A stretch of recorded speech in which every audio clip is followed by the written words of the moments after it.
Chapter 147. After Su Shangwen finished the phone call, he coldly looked at the nurse and said, "If you apologize to us now and then obediently get lost, I'll pretend that nothing has happened. Wait for my vice president's friend to come. I can also put in some good words for you. Otherwise, you can just wait to pack your bedding and get lost." A dog relying on its master's power? The nurse was also a straightforward person.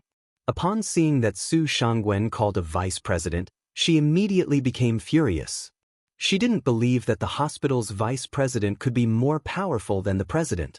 So, she dashed outside the door and stood in the corridor, shouting, "Director, director, are you there?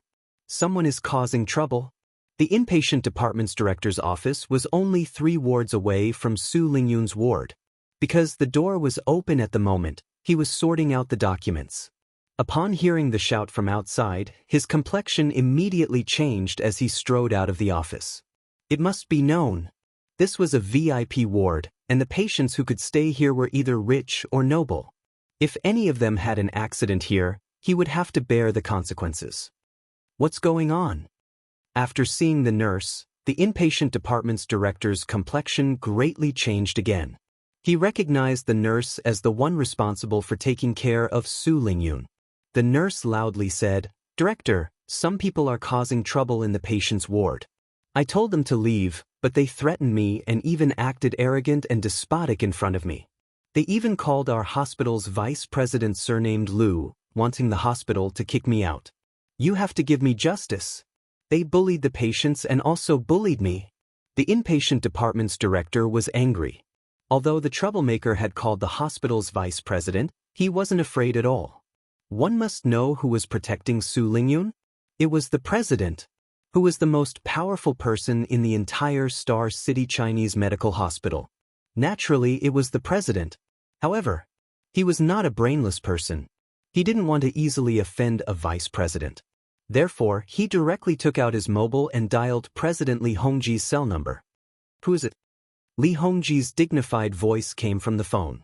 The inpatient department's director said, "President, I'm the inpatient department's Little Wang. I have an important matter to report to you, and I need to hear your opinion." Li Hongji asked, "What is it?"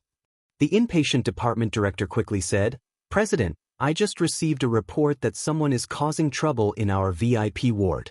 Moreover, that person seems to have some background. He's clamoring to fire a nurse in our hospital. Also, he also called our hospital's vice president Lu. What do you think about this matter?" Li Hongji angrily said, "Causing trouble in the hospital? Even if he's the heavenly king, he can't do it. Have you notified security? Ask the security guards to throw him out." "All right." The director of the inpatient department readily agreed. He rolled his eyes and said again, "Director, then I will execute your order. As for Deputy Director Lu, I'll call him," Li Hongji said in a deep voice. The inpatient department director quickly said, "Thank you, President. By the way, the troublemaker is in Su Lingyun's ward." "All right, I got it." Li Hongji impatiently hung up the phone. Just as he searched for Vice President Lu's cell phone number, his face suddenly stagnated because a young face emerged in his mind. "Su Lingyun? Isn't that Tan Xiu's mother?" Li Hongji abruptly got up. He was too lazy to make the call and strode toward the office door. Inside the inpatient department's VIP ward, Su Shangwen looked at the inpatient department director who just rushed in. His brows deeply furrowed. However, he was someone who bullied the weak and feared the strong. Relying on the vice president's friend as his backing, he didn't take the inpatient department director seriously and said in a deep voice, "Looking at you wearing a white coat, you should be the leader of this hospital, right? What's going on with your hospital? Even a nurse is relying on her master's power? My younger sister is hospitalized here. Can't I, as her brother, come to see her?" "Sir, please pay attention to your words." The inpatient department director's expression turned cold. After saying that, he turned to look at the nurse. The nurse quickly said, "Director, they're going too far. Not only did they humiliate Ms. Su, but they also wanted to seize her family's restaurant. I saw that Ms. Su needed to rest, so I asked them to leave. But they scolded me and even threatened me. You see, they bullied Ms. Su to the point that she cried." The inpatient department director glanced at Su Lingyun and felt a bit pitiful for this woman. Having such a shameless older brother could be considered as having 8 lifetimes of bad luck. The two of you, this is the VIP ward. If the patient doesn't welcome you, please leave now. Also, I don't care if you know Vice President Liu or not. The patients here are the most important. Su Shangwen sneered. If my memory serves me right, the vice president should have the highest position in your Chinese medical hospital, right?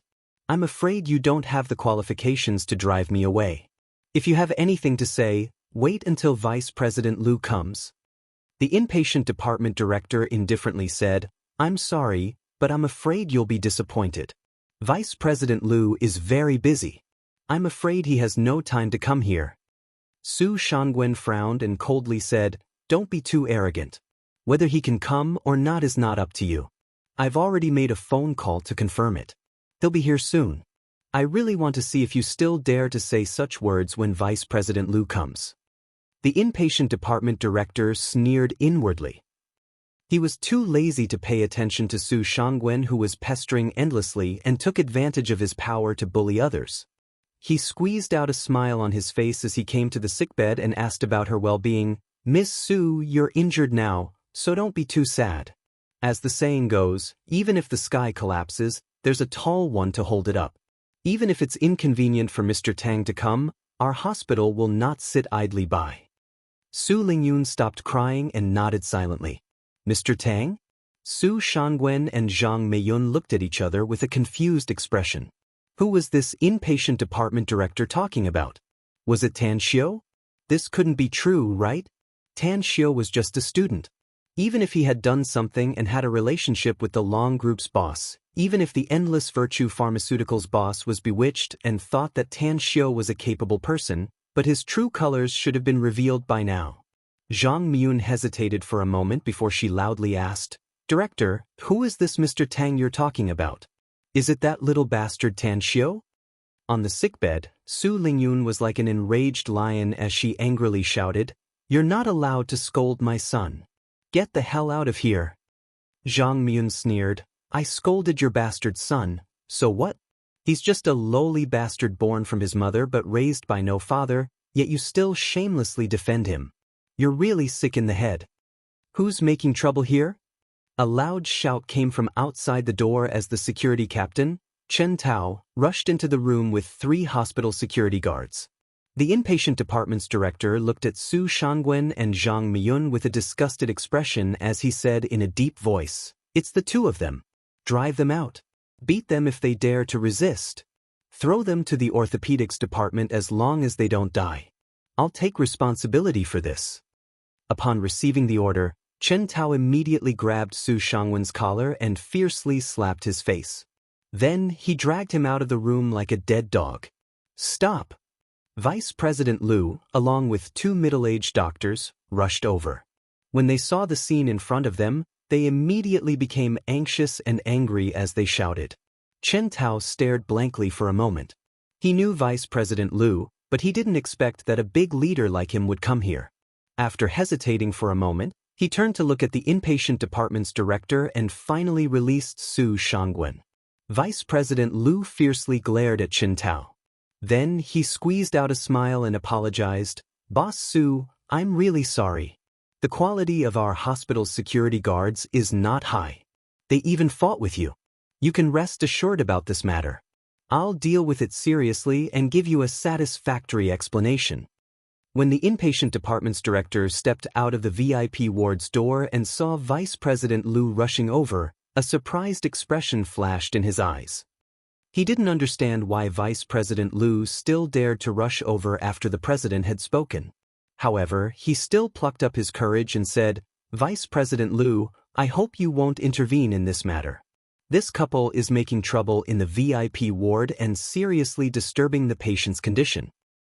Boss Su told me clearly on the phone that he brought his wife to visit his hospitalized younger sister. Is there anything wrong with that? Also, when did that nurse have the right to make things difficult for the patient's family? What kind of place does she think our hospital is? The inpatient department's director argued, Vice President Liu, you can't just listen to one side of the story. I saw with my own eyes that the couple humiliated the patient. They're very arrogant and domineering. Also, don't talk to me about that. How can our hospital interfere with the patient's family's private affairs? You don't have the right to teach me what to say and what to do. His heart was filled with anger. As the Chinese medical hospital's vice president, he was one of the best candidates for the next president.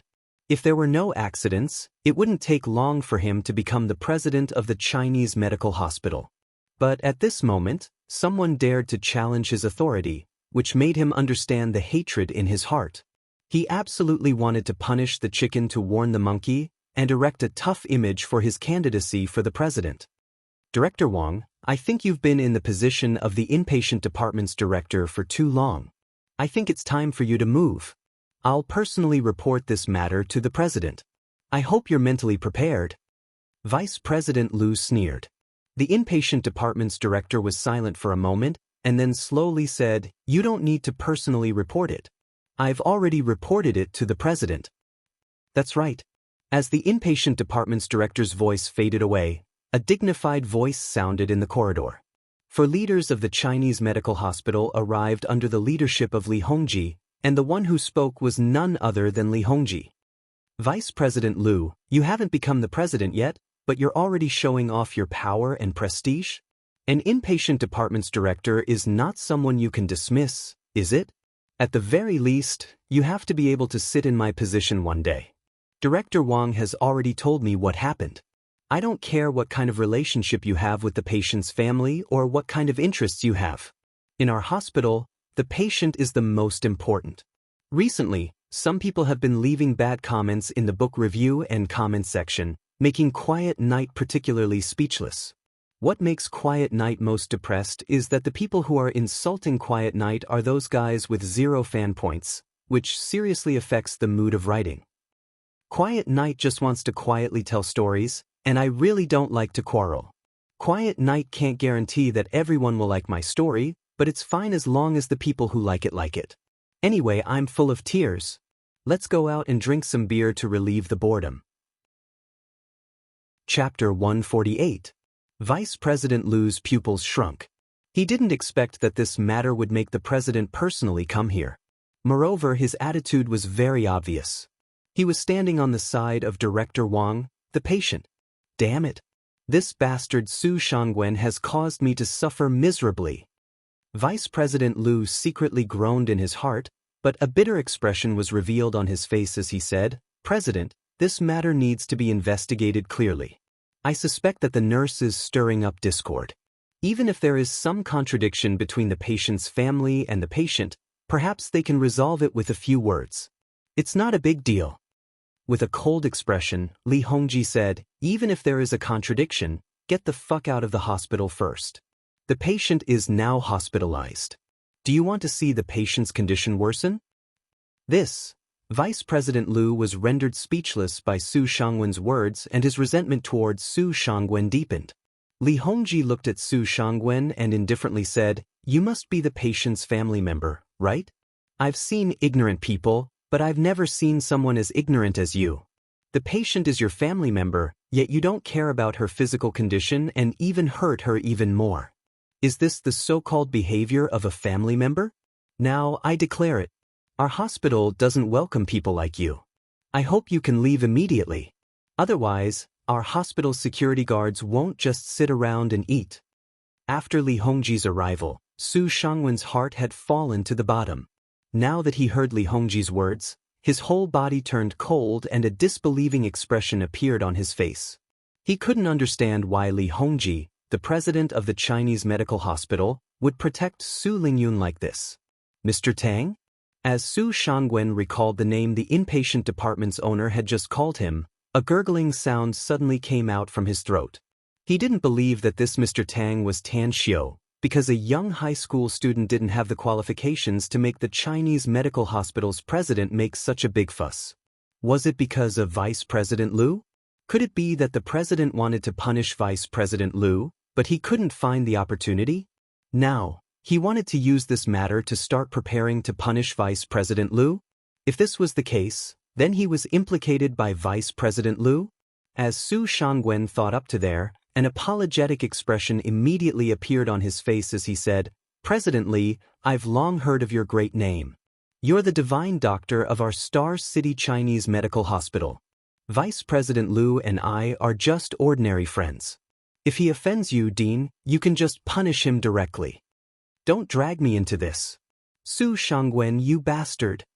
Deputy Director Liu never dreamed that Su Shangwen would sell him out in the blink of an eye, and he did it so simply and so ruthlessly. Su Shangwen angrily said, "Vice President Liu, you should be responsible for your own actions. You don't need to involve others in the grudge between you and the president, do you? We are just ordinary people. We don't want to get involved in your problems. My wife and I are here to visit my sister. Now that we are done, we will not stay any longer. Goodbye." Su Shangwen. Vice President Liu was so angry that he fainted. A nefarious fire surged in his brain. He didn't think and rushed toward Su Shangwen, who was about to leave. His fist fiercely pounded on Su Shangwen's head. He needed to vent. He needed to vent out the grievances and hatred in his heart, and the target was not the patient Su Lingyun, nor was it the nurse or the inpatient department's director, nor was it President Li, but the treacherous Su Shangwen who sold him out. His fists were like raindrops that pounded on Su Shangwen's body. Even if Su Shangwen fell to the ground, he didn't want to give up. He hit Su Shangwen until he screamed pitifully. "Stop right there." Zhang Miyun was stunned by the scene in front of her. She never dreamed that her husband's reinforcements would unexpectedly hit her husband. Moreover, they were so ruthless. After she reacted, she immediately rushed toward Vice President Liu, trying to push him away. Chen Tao's eyes and hands were quick. He instantly blocked Zhang Miyun's side and pushed her to the ground. Li Hongji was dumbfounded as he looked at the scene in front of him. He never thought that Vice President Liu would actually hit Su Shangwen. However, when he came to his senses, he suddenly felt that Vice President Liu was also a pitiful person. He anxiously ran over to stand up for Su Shangwen, but he didn't expect that he would be bitten by Su Shangwen instead. Alas! After letting out a sigh, Li Hongji made a gesture to the security guards beside him. Immediately, the security guards pulled Vice President Liu up from Su Shangwen's body. Li Hongji waved his hand and ordered, "Send him to the emergency room and have someone check him. If there's nothing wrong with his body, drive him out. Remember, pay attention to this in the future. If he dares to come to our hospital to make trouble again, directly drive him away. If he doesn't let it go, directly call the police." "Yes," Chen Tao loudly said. Accompanied by several hospital leaders, Li Hongji came to the VIP ward and condoled with Su Lingyun before they left. As for the inpatient department's director and the nurse, he praised them. As for how to deal with Vice President Liu, Li Hongji already had a decision in his heart. He decided to report the whole matter to the health bureau and then wait for the disposal order from the top. Inside the VIP ward, Su Lingyun's face was ashen. Although the president and the hospital leaders expressed their concern for her, the pain in her heart didn't lessen at all. Who was Su Shangwen? He was her blood brother. She only knew that Su Shangwen was somewhat shameless before, but she didn't expect that he would be shameless to this extent. With the help of the nurse, she came to the door of the ward and saw everything clearly. When Su Shangwen bit back at Vice President Liu, she deeply felt humiliated for having such a blood brother. "It seems that my son has seen through everything. Su Shangwen and Zhang Meiyun are not human. Since we can't be relatives, we can only be strangers in the future." At this moment, Su Lingyun finally hardened her heart and decided to cut off all contact with Su Shangwen's family. What happened in the hospital, there were still people hiding in the dark who clearly saw it. They were Banzhou and Dingzi. The two of them had been watching, but Su Shangwen and Zhang Meiyun didn't do anything to hurt Su Lingyun, so the two of them didn't come out. Everything that happened after that was witnessed by them. After everything settled down, Banzhou dialed Tan Xiu's cell number and narrated everything in full detail. Southgate Town. Tan Xiu, who was tutoring Yuan Chuling and the other three, was silent for a long time after receiving the phone call. He had long known that Su Shangwen and his wife were scourges, but he had always taken his mother's feelings into consideration and didn't ruthlessly kill them. Now that they dared to provoke him again and again, he finally couldn't stand it anymore. That night, Tan Xiao made 2 phone calls. One was to Chen Zhizhong, and the other was to Long Zhengyu. His intention was very clear, not only to let Shangguan Real Estate go bankrupt, but also to make Su Shangguan never have a chance to make a comeback. It would be best if he could spend the rest of his life in prison. Early in the morning, as Yuan Chuling and the other 3 students had fallen asleep, he went to the warehouse alone, locked the door from the inside, and then began to experiment with the proportion of healthcare products. Because it was for commercial sale, Tan Xiao had to be extra careful. He didn't dare to make the slightest mistake. After repeated experiments and constant configuration, he finally succeeded in mixing the proportion of Chinese medicine for the healthcare products after 15 experiments. The efficacy of the medicine was only 1/10 of the one given to Long Zhenglin, but the amount of liquid was dozens of times more. He calculated and judged that it would take 20 bottles of healthcare products to be comparable to the small bottle taken by Long Zhenglin. Small and steady, this was the way to make money. Tan Xiao's eyes flashed, and the corner of his mouth slightly outlined a faint smile. He felt that once this healthcare product hit the market, once it was recognized by a small number of people, it would begin to explode. Even its explosive sales should be even better than those 2 cosmetics. Tan Xiao wrote the proportion of the medicinal herbs on a piece of paper, and then put the successful product into the prepared bottle in advance. After that, he opened the lock of the warehouse and returned to the villa. Time flew by. In the blink of an eye, it was already the next evening. Tan Xiao returned to Southgate Town from the school, and then he saw a scene that made him frown. More than 20 big men in black suits were neatly standing at the side of the gate. Opposite them, more than 30 security guards of Southgate Town were confronting them as if they were facing a formidable enemy. Long Shuiyao, the property manager of Southgate Town, was frowning as she looked at the 20 big men in front of her. She wanted to call the police, but she didn't have any reason. These people were extremely disciplined. They didn't enter the villa area, nor did they cause trouble. Even the other party's leaders said that they came here to wait for the boss. Long Shuiyao was really curious. What kind of big shot could become the boss of these people? What kind of sacred being was he? The security guards of her property were all retired soldiers, and they had extremely high military attainments. Whether it was discipline or combat effectiveness, ordinary people were unable to compare with them. However, the security guards of her property were simply not on the same level as the opposite party. Suddenly, Long Shuiyao's eyes lit up. After seeing the arrival of Tan Xiao, she threw away the worries in her heart and greeted him with a beaming smile. "Hello, Mr. Tang. You're back." "Yeah, I just finished school." Tan Xiao nodded and said, "Finished school?" Long Shuiyao still didn't know that Tan Xiao was a student. Upon hearing Tan Xiao's words, she was secretly surprised. However, she just suppressed the surprise in her heart. She turned her head to look at the scene not far away and explained with a forced smile, "I'm really sorry, Mr. Tang. I don't know where these 20 guys came from. They said that they want to wait for their boss. But don't worry, the security guards of our villa area are here. They won't disturb the order of the villa area." Tan Xiao looked at the 20 big men who stood straight like statues. He was quite satisfied inside. He could see that Gu Xiaoxue had sent the elites of the everlasting feast hall.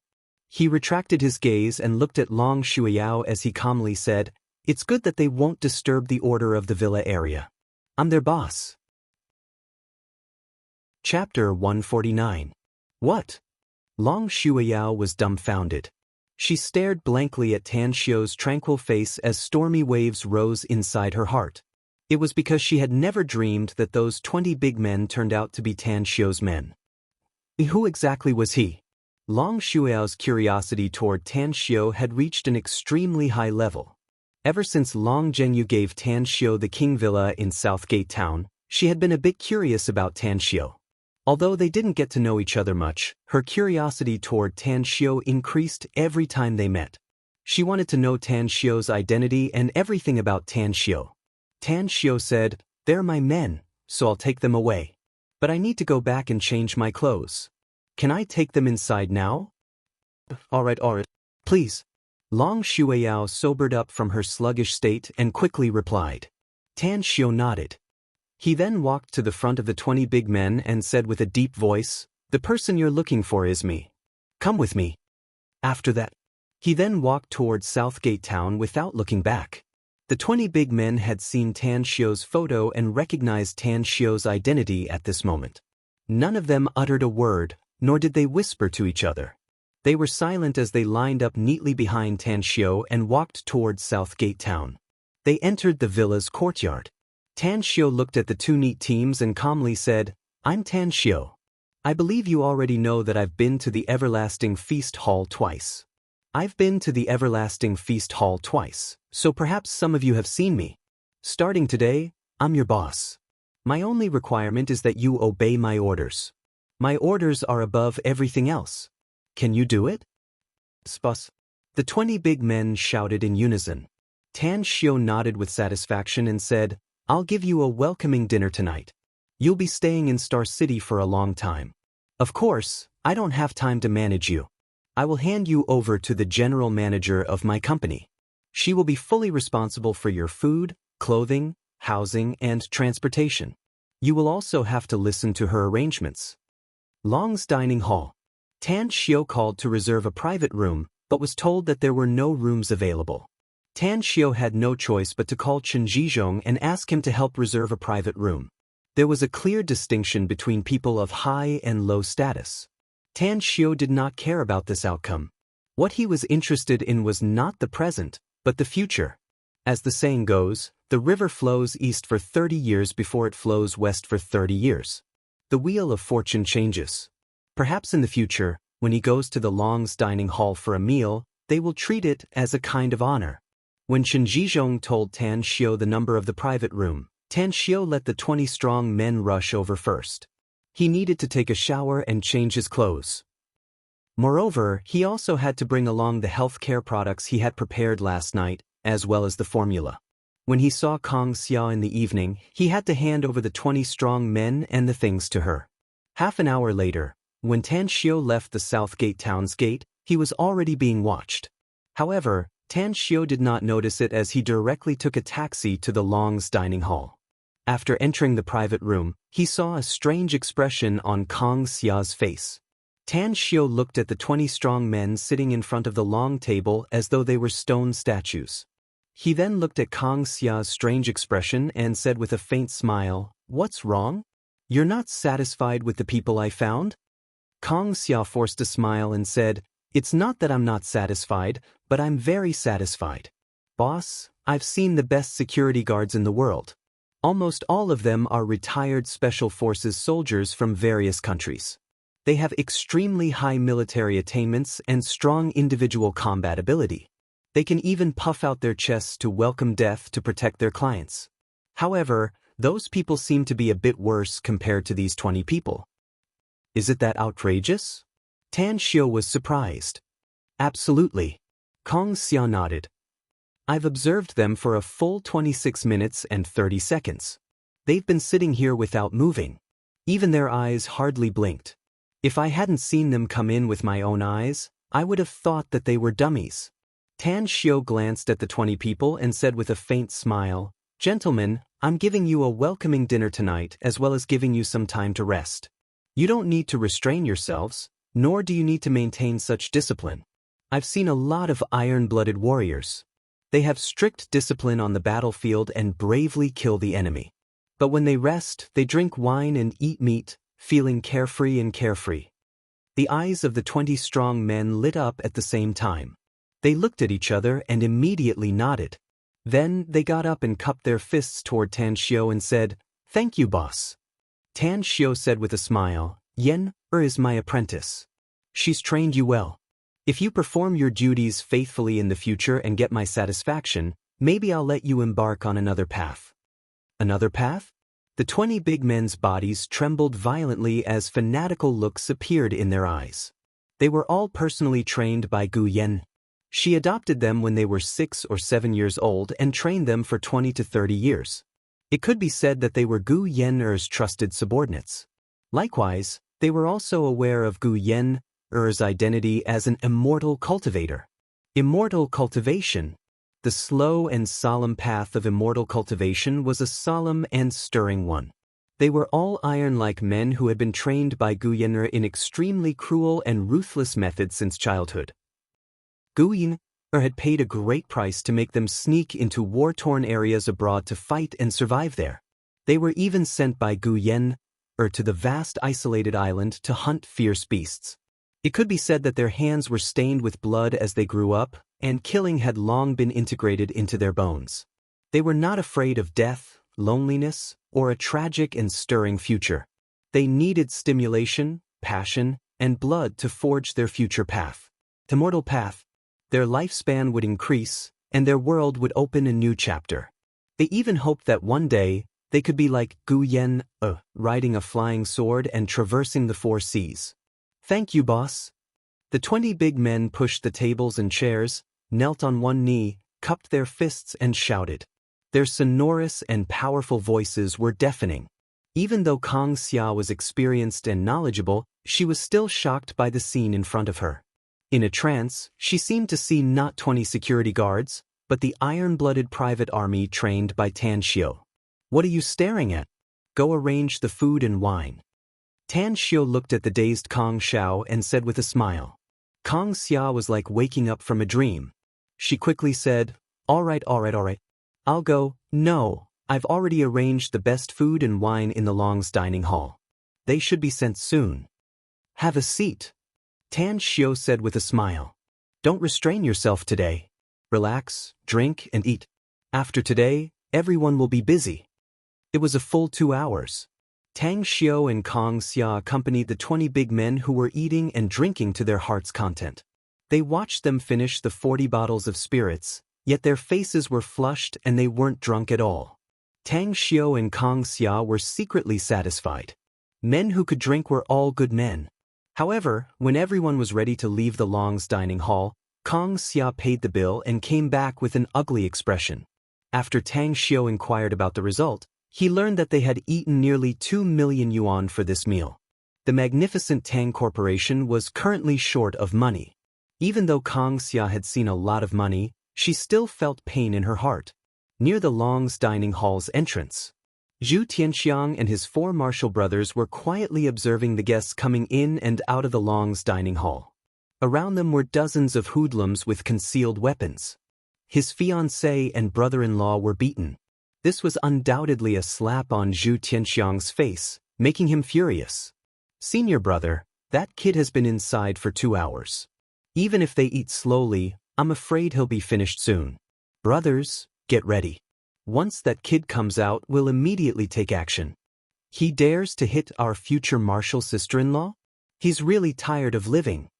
A middle-aged man with a protruding mouth and monkey cheeks touched his chin and spoke with a sinister tone. Zhu Tianxiang coldly said, "Even if we must take action, we can't do it in front of the Long's dining hall's entrance. There are a lot of people around here. Once we gang up on them, it will definitely cause panic. Maybe the police will also come looking for us. We'll still follow him and wait until we reach a place with fewer people." The middle-aged man with a protruding mouth and monkey cheeks nodded and said, "I'll listen to your arrangement, senior brother. In any case, I won't be able to sleep if I don't cripple that kid today." At this time, Tan Xiu and Kang Xia walked side by side inside the Long's dining hall's entrance. "You're not going with them?" Tan Xiu looked at Kang Xia with a surprised expression. Those 20 big men had gone to the underground parking lot, yet Kang Xia followed him out. Kang Xia said with a smile, "If boss doesn't go, how can I dare to go?" Tan Xiu thought for a moment and then lightly said, "You have something to ask me, right? Say it. I'll answer you if I can." Kang Xia gave a thumbs up and praised, "Boss is indeed boss. My little thoughts can't be concealed from you. Actually, I just want to ask you about one thing. Those 20 security guards, where did you find them, boss? Don't tell me they're mercenaries from abroad? I accidentally found a gunshot wound on Zhong Tiekue's arm when we were having dinner. There were also knife wounds." Zhong Tiekue? He was the captain of the 20 big men, the one with the strongest physique and the best capacity for liquor. Tan Xiu shook his head and said, "I don't know their origin, nor do I know their past. But they are trained by the person I trust the most, so I can trust them. They will follow you later. Not only do you have to treat them well, but you also have to treat them as the most trustworthy people. Believe me, they are very strong. Let alone being security guards, even if you make them assassins, they will be stronger than many assassins. You mean, they've all seen blood? Kong Xia asked in astonishment. Tan Xiu said, not only have they seen blood, but they are also ruthless characters who have crawled out from a sea of blood and a mountain of corpses. I'm sure that the one who has killed the least number of people will have no less than dozens of them. Alright, just remember what I've told you. Don't ever tell anyone else. Kong Xia was, after all, a serious businesswoman. She was immediately scared by Tan Xiu's words. Tan Xiu said, Kong Xia, you don't need to care about their past. Just remember that they are now security guards, your trusted men. Chapter 150. While the two were talking, Tan Xiu's expression suddenly moved. He was keenly aware that there were many malicious gazes constantly sweeping over him. What's going on? He instantly released his spiritual sense and enveloped a radius of about 200 meters. What made him frown was that there were indeed many people glaring at him. Among them were nearly 30 youths who looked like thugs with knives and sticks hidden on their bodies. Tan Xiu was silent for a moment and suddenly said, Kong Xia, do you have any other plans tonight? Kong Xia shook her head and said, I've been busy all day. I'm not made of iron, so I'll naturally go back to sleep. But do you have any suggestions? Do you want to follow me to watch a good show? Asked Tan Xiu. A good show? Kong Xia raised her brows and asked, What good show? Just tell me if you want to watch it or not. Tan Xiu calmly said, Go back now if you don't want to watch it. Follow me if you want to watch it. All right. Kong Xia nodded. 10 minutes later, Tan Xiu and Kong Xia arrived near a sparsely populated park. The moon's shadow danced in the air, and the summer temperature was scorching hot. Under a towering tree, Tan Xiu's footsteps came to a halt. Boss, why did you bring me here? Kong Xia was confused. Tan Xiu let out a faint smile. He used his spiritual sense to observe the people who quickly gathered around and said in a clear voice, You must have worked hard to follow me all the way here. There's only the two of us here, so you don't need to hide anymore, do you? Brat, you're crazy. Zhu Tianxiang quickly appeared in front of Tan Xiu and Kong Xia with his 4 martial brothers. Nearly 30 young thugs in the surroundings pulled out their knives and sticks and surrounded Tan Xiu and Kong Xia. Tan Xiu indifferently looked at him. He took out his mobile, dialed a number and asked, Where are you now? Nearby. Zhong Tiekui's cold voice came out of the phone. Tang Xiu ordered, Show yourselves at once and surround all of them. Don't let any of the people who came tonight escape. As the phone was hung up, 20 strong men quietly appeared behind the young gangsters. Their expressions were cold, and they did not make a move without Tan Xiu's instructions. Zhu Tianxiang's expression changed, and the 4 brothers beside him also revealed looks of surprise. They had thought that they would intercept Tan Xiu, but in the end, they had fallen into Tan Xiu's ambush. The faces of the nearly 30 young hoodlums also changed greatly. What they liked the most was to bully others with numbers, but the sudden appearance of 20 strong men was clearly not their people. Tan Xiu looked at Zhu Tianxiang's group and smilingly asked, I don't know who you are, and I don't care who you are. I only want to ask one question. If any of you can answer me today, I guarantee that his fate will be 10 times better than the others. A mocking look appeared in Zhu Tianxiang's eyes as he said, Tan Xiu, right? You're really like the result of the investigation. So arrogant, so arrogant. You think you can be arrogant in front of us just because you have some martial arts and some people? You're really an idiot. Our Rising Dragon martial school's people have always bullied others. We've never been bullied by others. Rising Dragon martial school? Tan Xiu frowned. He found that he hated the people of this martial school. Last time, it was Fei Chong and his 3 brothers, and this time, a few more jumped out. Tell me the reason why you're looking for me. Tan Xiu calmly said. Zhu Tianxiang laughed loudly and said, What? Hearing that we're from the Rising Dragon martial school, you're scared? Let this father tell you, if you dare to hit my woman, your fate will be very miserable. Don't think that you've brought a lot of people. In my eyes, they're just showy but not practical. Your woman? Tan Xiao asked with a puzzled expression. Who is she? Zhu Tianxiang coldly snorted and said, Zhang Deqin, don't tell me you don't know her. Tan Xiao suddenly understood as he said with a smile, it seems that she's looking for you to retaliate against me. She and her brother are not good people, and I think you're also not good people. Since you're not good people, then I'll clean you up, and then I'll clean them up. Having said that, Tan Xiao turned his head to look at the fearless Kang Xia as he asked with a smile, do you think I'll let them do it? Or should I do it myself? Can you beat so many people? Kang Xia asked. Tan Xiao faintly smiled as he nodded and said, I understand what you mean. Just stand here and don't move. Let's see how today's show goes.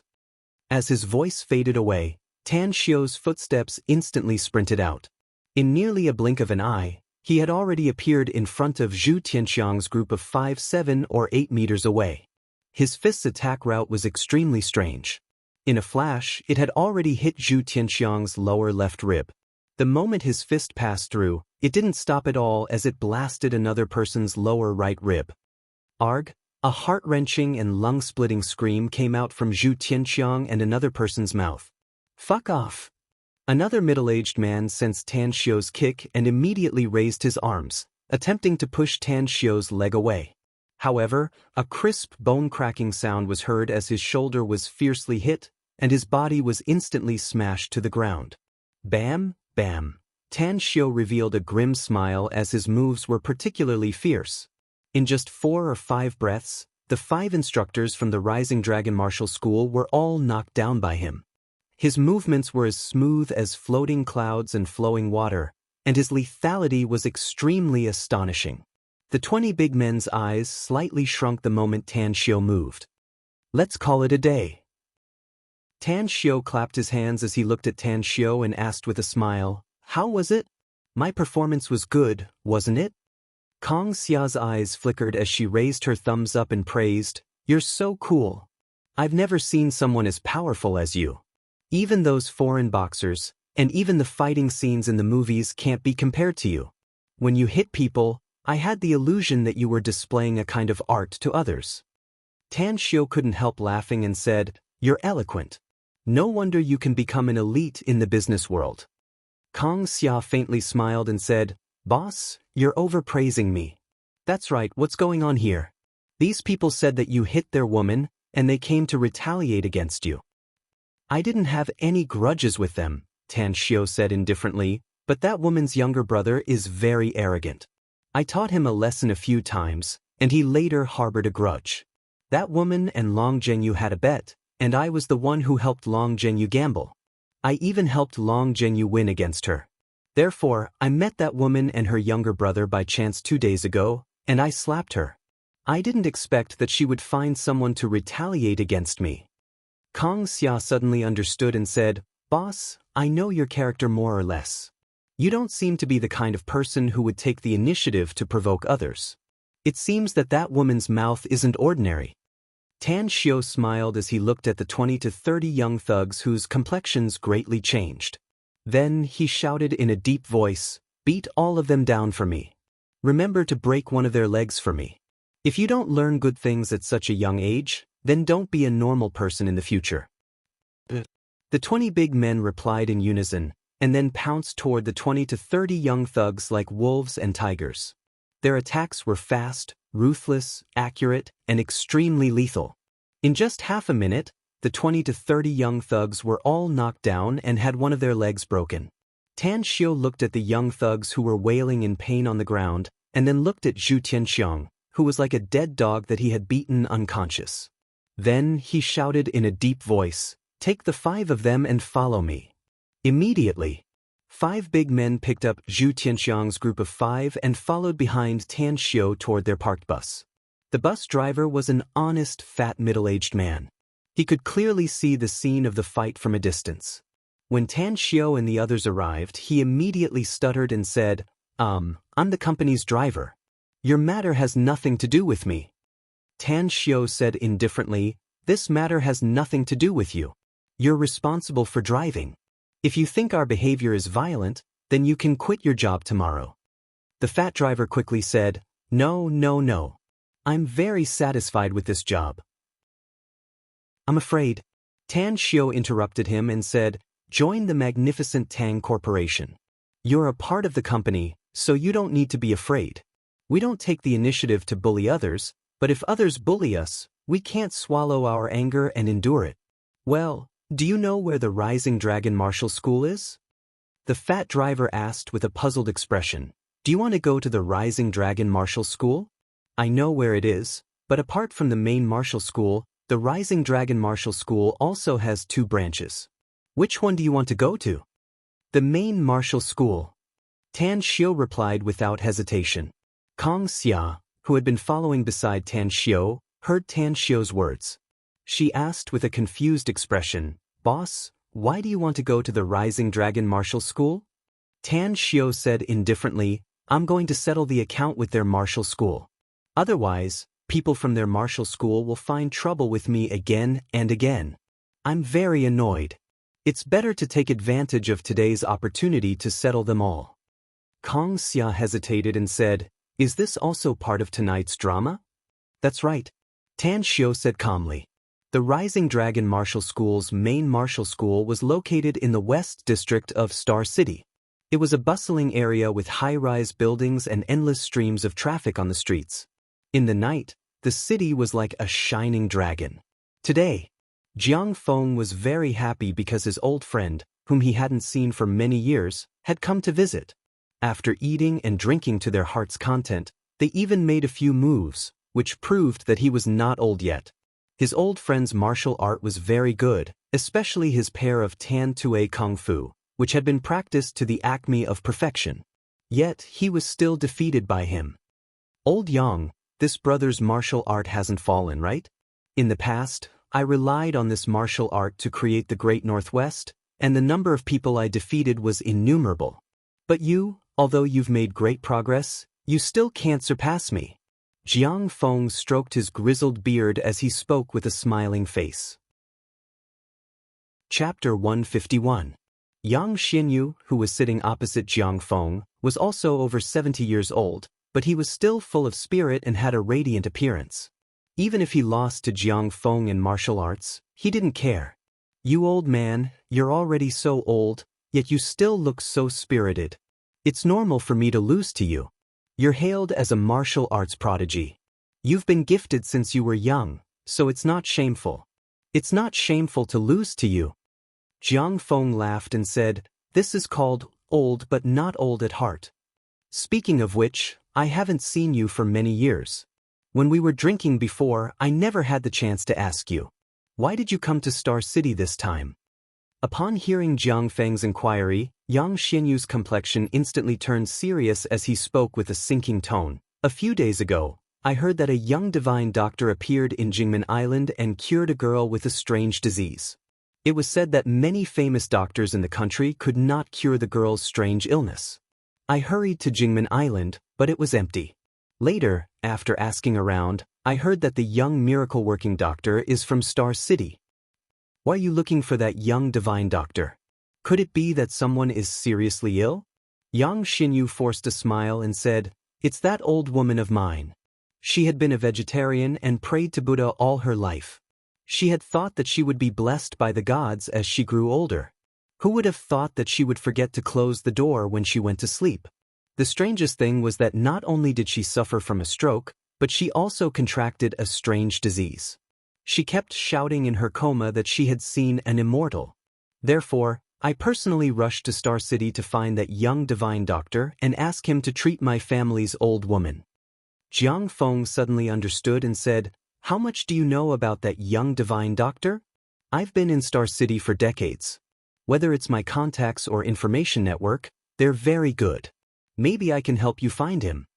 Yang Xinyu forced a smile and said, "I only know that he's called Tan Xiao, and he's about 20 years old. He didn't know anything else. So, I'm going to see you today and have a gathering with this old friend of mine. Tomorrow, I'll go to Star City Chinese Medical Hospital and ask. Maybe the people there know his whereabouts." Jiang Feng said, "I have an old friend, the president of Star City Chinese Medical Hospital. I'll give him a call and ask. Maybe he knows who you're looking for. Yang Xinyu was taken aback for a moment, and then immediately said with pleasant surprise, "Then, many thanks, Brother Jiang. You're too polite." Jiang Feng smiled and was about to dial Li Hongji's number when there was a commotion outside the door. What followed were a few shrill screams. What happened? Jiang Feng put down his phone, looked at his youngest son, and shouted at him. Jiang Xiang was 30 years old. He was tall and burly, and he wore a black training suit. With a frightened look on his face, he hurriedly said, "Dad, someone has come to challenge us." What? Jiang Feng was taken aback, and his expression changed drastically. He still clearly remembered that the last time someone challenged him was more than 10 years ago. In the last decade or so, because of his great reputation, who in the entire Star City didn't give him a bit of face? But now, someone actually came to challenge him when his old friend was here. Wasn't this a slap to his old face? Let's go. I want to see who dares to challenge my Rising Dragon Martial School. Jiang Feng took the lead and strode toward the front courtyard with an angry look on his face. The Rising Dragon Martial School occupied a very large area, which was comparable to a school. The front courtyard was the place where the students practiced martial arts, while the back courtyard was the place where the instructors of the martial arts school lived. On the training field in the front courtyard, Tan Xiao and Kang Xia were sitting on the chairs that Zhong Tiekue had found for them, while Zhong Tiekue and the other 20 men stood in 2 rows, respectively on both sides of him and Kang Xia. In front of Tan Xiao, Zhu Tianxiang and the other 4 were lying on the ground like dead dogs, still unconscious. Jiang Feng came to the training field in the front courtyard and saw this scene. His complexion suddenly changed as a cold light burst out from his eyes. Surrounded by dozens of martial arts school instructors, he came in front of Tan Xiao and shouted with a deep voice, "Who are you?" Tan Xiao said indifferently, "I heard that there's a challenge in the martial arts world. Just treat me as a passerby who came to challenge your school. I really hate your Rising Dragon Martial School. If possible, I hope you can disband it, so that you won't go out and bully others later." Jiang Feng deeply looked at Zhu Yongxiang's group of 5 and asked with a deep voice, "Your Excellency, you must leave your name if you challenge our school. Listening to your tone, it seems that our Rising Dragon Martial School's people have offended you. May I know the reason?" Tan Xiao turned to look at Zhong Tiekue and said indifferently, "Wake that kid up." Zhong Tiekue walked to Zhu Tianxiang's side and lifted him up. He fiercely punched him in the face and then kicked him to the ground. The sharp pain made Zhu Tianxiang wake up from his coma, but the heart-wrenching pain made him howl miserably. 10 seconds later, Zhu Tianxiang endured the pain in his body and looked around. When he found that he had returned to the Rising Dragon Martial School and could clearly see the situation in front of him, his complexion suddenly changed. "Master." Zhu Tianxiang was a bit scared inside, but he still braced himself and called out. Jiang Feng shouted with a deep voice, "Tell me, what's going on?" Zhu Tianxiang hesitated for a moment before he turned his head and looked at Tan Xiao with a frightened expression. Then, he said bitterly, "Master, this disciple is wrong. I've made you lose face. Get to the point." Jiang Feng reprimanded. Zhu Tianxiang explained the cause and effect of the matter and finally said, "Master, he hit my fiancée. I can't swallow this anger, so I brought my 4 fellow brothers to retaliate against him. This matter is all my fault. Master, please don't blame my 4 fellow brothers. This disciple will accept the punishment." Jiang Feng looked at Tan Xiao and said with a cold snort, "Aren't you too arrogant, Your Excellency? It's fine if you hit someone, but you even dare to come to our martial school. Do you really think we're easy to bully?" Tan Xiao waved his hand and said indifferently, "I really don't have a good impression of your martial school. This is already the 2nd time. Last time, someone received black money and wanted to cripple me. As a result, I seriously injured them. I don't think those 4 guys are in your martial school now, right?" "For? They were seriously injured?" Jiang Feng thought of Fei Chang and the other 3 who were injured a few days ago, and immediately understood. When Fei Chang came back, he said that he was provoked by a fierce person, and then he was seriously injured. So it turned out that the 4 of them had accepted black money from others, and did things that went against morality. However, Now that they were being bullied in their own home, Jiang Feng couldn't bear it anymore. Looking at the indifferent look on Tan Xiu's face, he said in a deep voice, "Since you're here to challenge our martial school, then let's do it. Since you can defeat these good-for-nothing disciples of mine, I presume your skills are good." Tang Xiu sneered and said, "I don't care about your three-legged cat martial arts. The people I brought this time are the security guards of my company. I'll let them fight with you." "Arrogant," Jiang Feng angrily said. Tan Xiu said, "Whether I'm arrogant or not, we'll know after we fight. Among the 20 of you, who wants to come out and play with them?" "I'll do it." A strong man stood up and said in a deep voice. Tan Xiu nodded and said, "Remember, our country is a society ruled by law. Don't kill people." "Understood." The strong man nodded heavily. Jiang Feng shot a deep look at Tan Xiu and then looked at the strong man. He then turned to look at his son, Jiang Xiang, and coldly said, "Little Xiang, you go." "Understood." Jiang Xiang strode forward. Tan Xiu looked at the time and said, "Hurry up if you want to fight. I have other things to do tonight, so I don't have much time to waste here." "Understood." The muscular man agreed and dashed towards Jiang Xiang. His footsteps were steady and his speed was fast. Once he made his move, he revealed a ruthless aura. He had been trained in a special training camp abroad and learned killing moves. Later, he went through hundreds of battles on the battlefield. Soaring eagle wings. Jiang Xiang shouted and instantly spread his arms. His eagle claws constantly attacked the strong man. "Oof." The strong man snorted coldly. The moment his fist hit Jiang Xiang's neck, his left leg also whipped Jiang Xiang's shoulder lightning fast. The moment his fist was blocked by Jiang Xiang, his left leg heavily whipped Jiang Xiang's shoulder. Bam! Jiang Xiang's body was instantly kicked and heavily smashed on the ground. Everyone present was a powerful martial artist. All of them were keenly aware that Jiang Xiang's shoulder that was hit was a bit strange. It looked like his shoulder was broken by a kick. A middle-aged man in his 40s came out from the crowd of the Rising Dragon Martial School. He was thin, with a raised nose and a frosty look. What a ruthless method! What a powerful strength! "I'm Situ Lu, Master's eldest disciple. Please advise me, Your Excellency." The strong man's interest was somewhat lacking. He thought that his opponent was very powerful, but he ended up crippling his opponent, which made him feel very bored.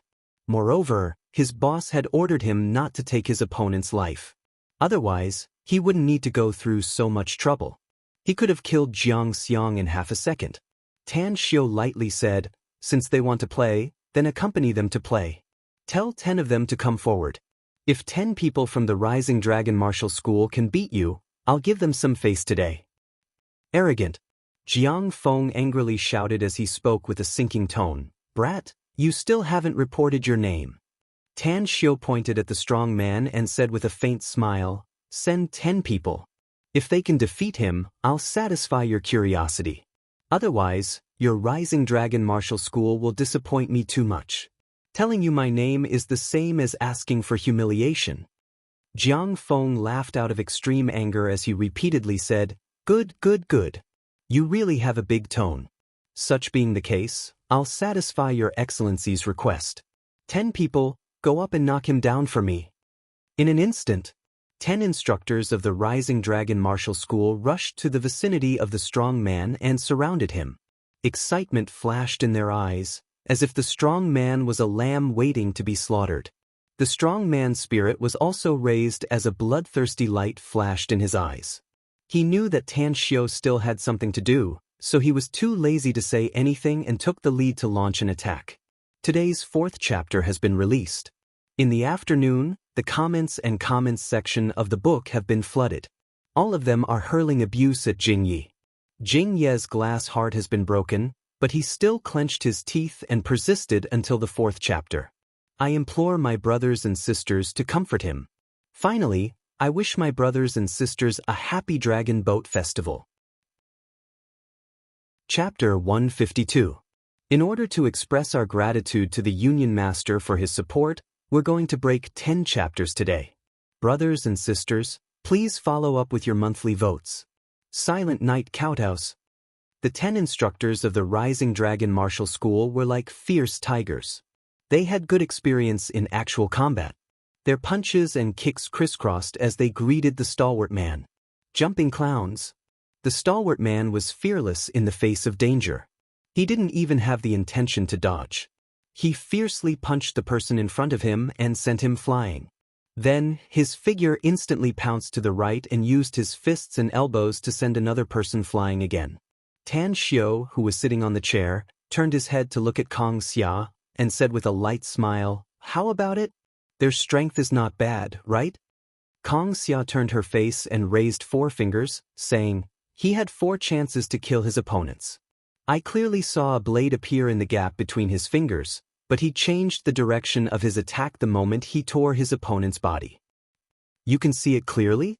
Tan Xiao was surprised.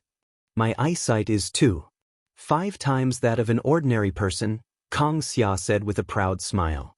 "However, his speed is very fast, exceeding the limit of an ordinary person. If not for the reflection of the moonlight, I'm afraid I wouldn't have been able to see it." "Are your eyes innate or acquired?" Tan Xiao asked doubtfully. "Innate," Kong Xia said. Tan Xiao nodded, but he was thinking about another matter in his heart.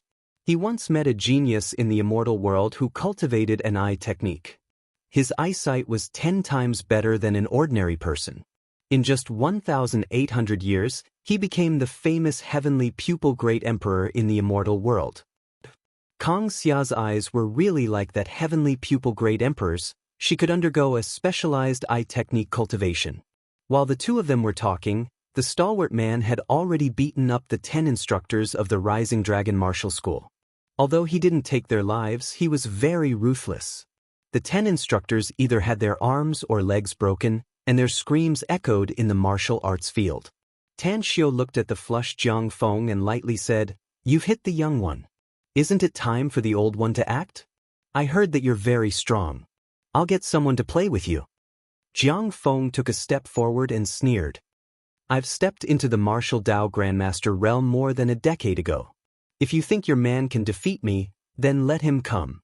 Tan Xiao looked at Zhong Tiekue and lightly said, "You go up and spar with him. This old man isn't good at teaching his disciples, but I heard that he has a good character. Show some mercy." Zhong Tiekue agreed and strode to the open space in front of him. Jiang Feng narrowed his eyes. Although he was old, his strength hadn't regressed. Instead, after decades of bitter training, his martial arts had reached the pinnacle. Yang Xinyu, who was standing not far away, had already seen how powerful Tan Xiao's men were, so he was very clear that today his old friend was probably going to die. After hesitating for a moment, he reminded them, "Be careful. Even I can't tell how strong they are." Jiang Feng sneered and said, "Looking at his age, he's at most 40 years old. Even if he started practicing martial arts in his mother's womb, I'm afraid he hasn't reached the Grandmaster realm yet. Cleaning him up won't be a problem." A forced smile was revealed on Yang Xinyu's face as he said, "Don't fail miserably in an easy task. Otherwise, your illustrious reputation will be ruined in a day."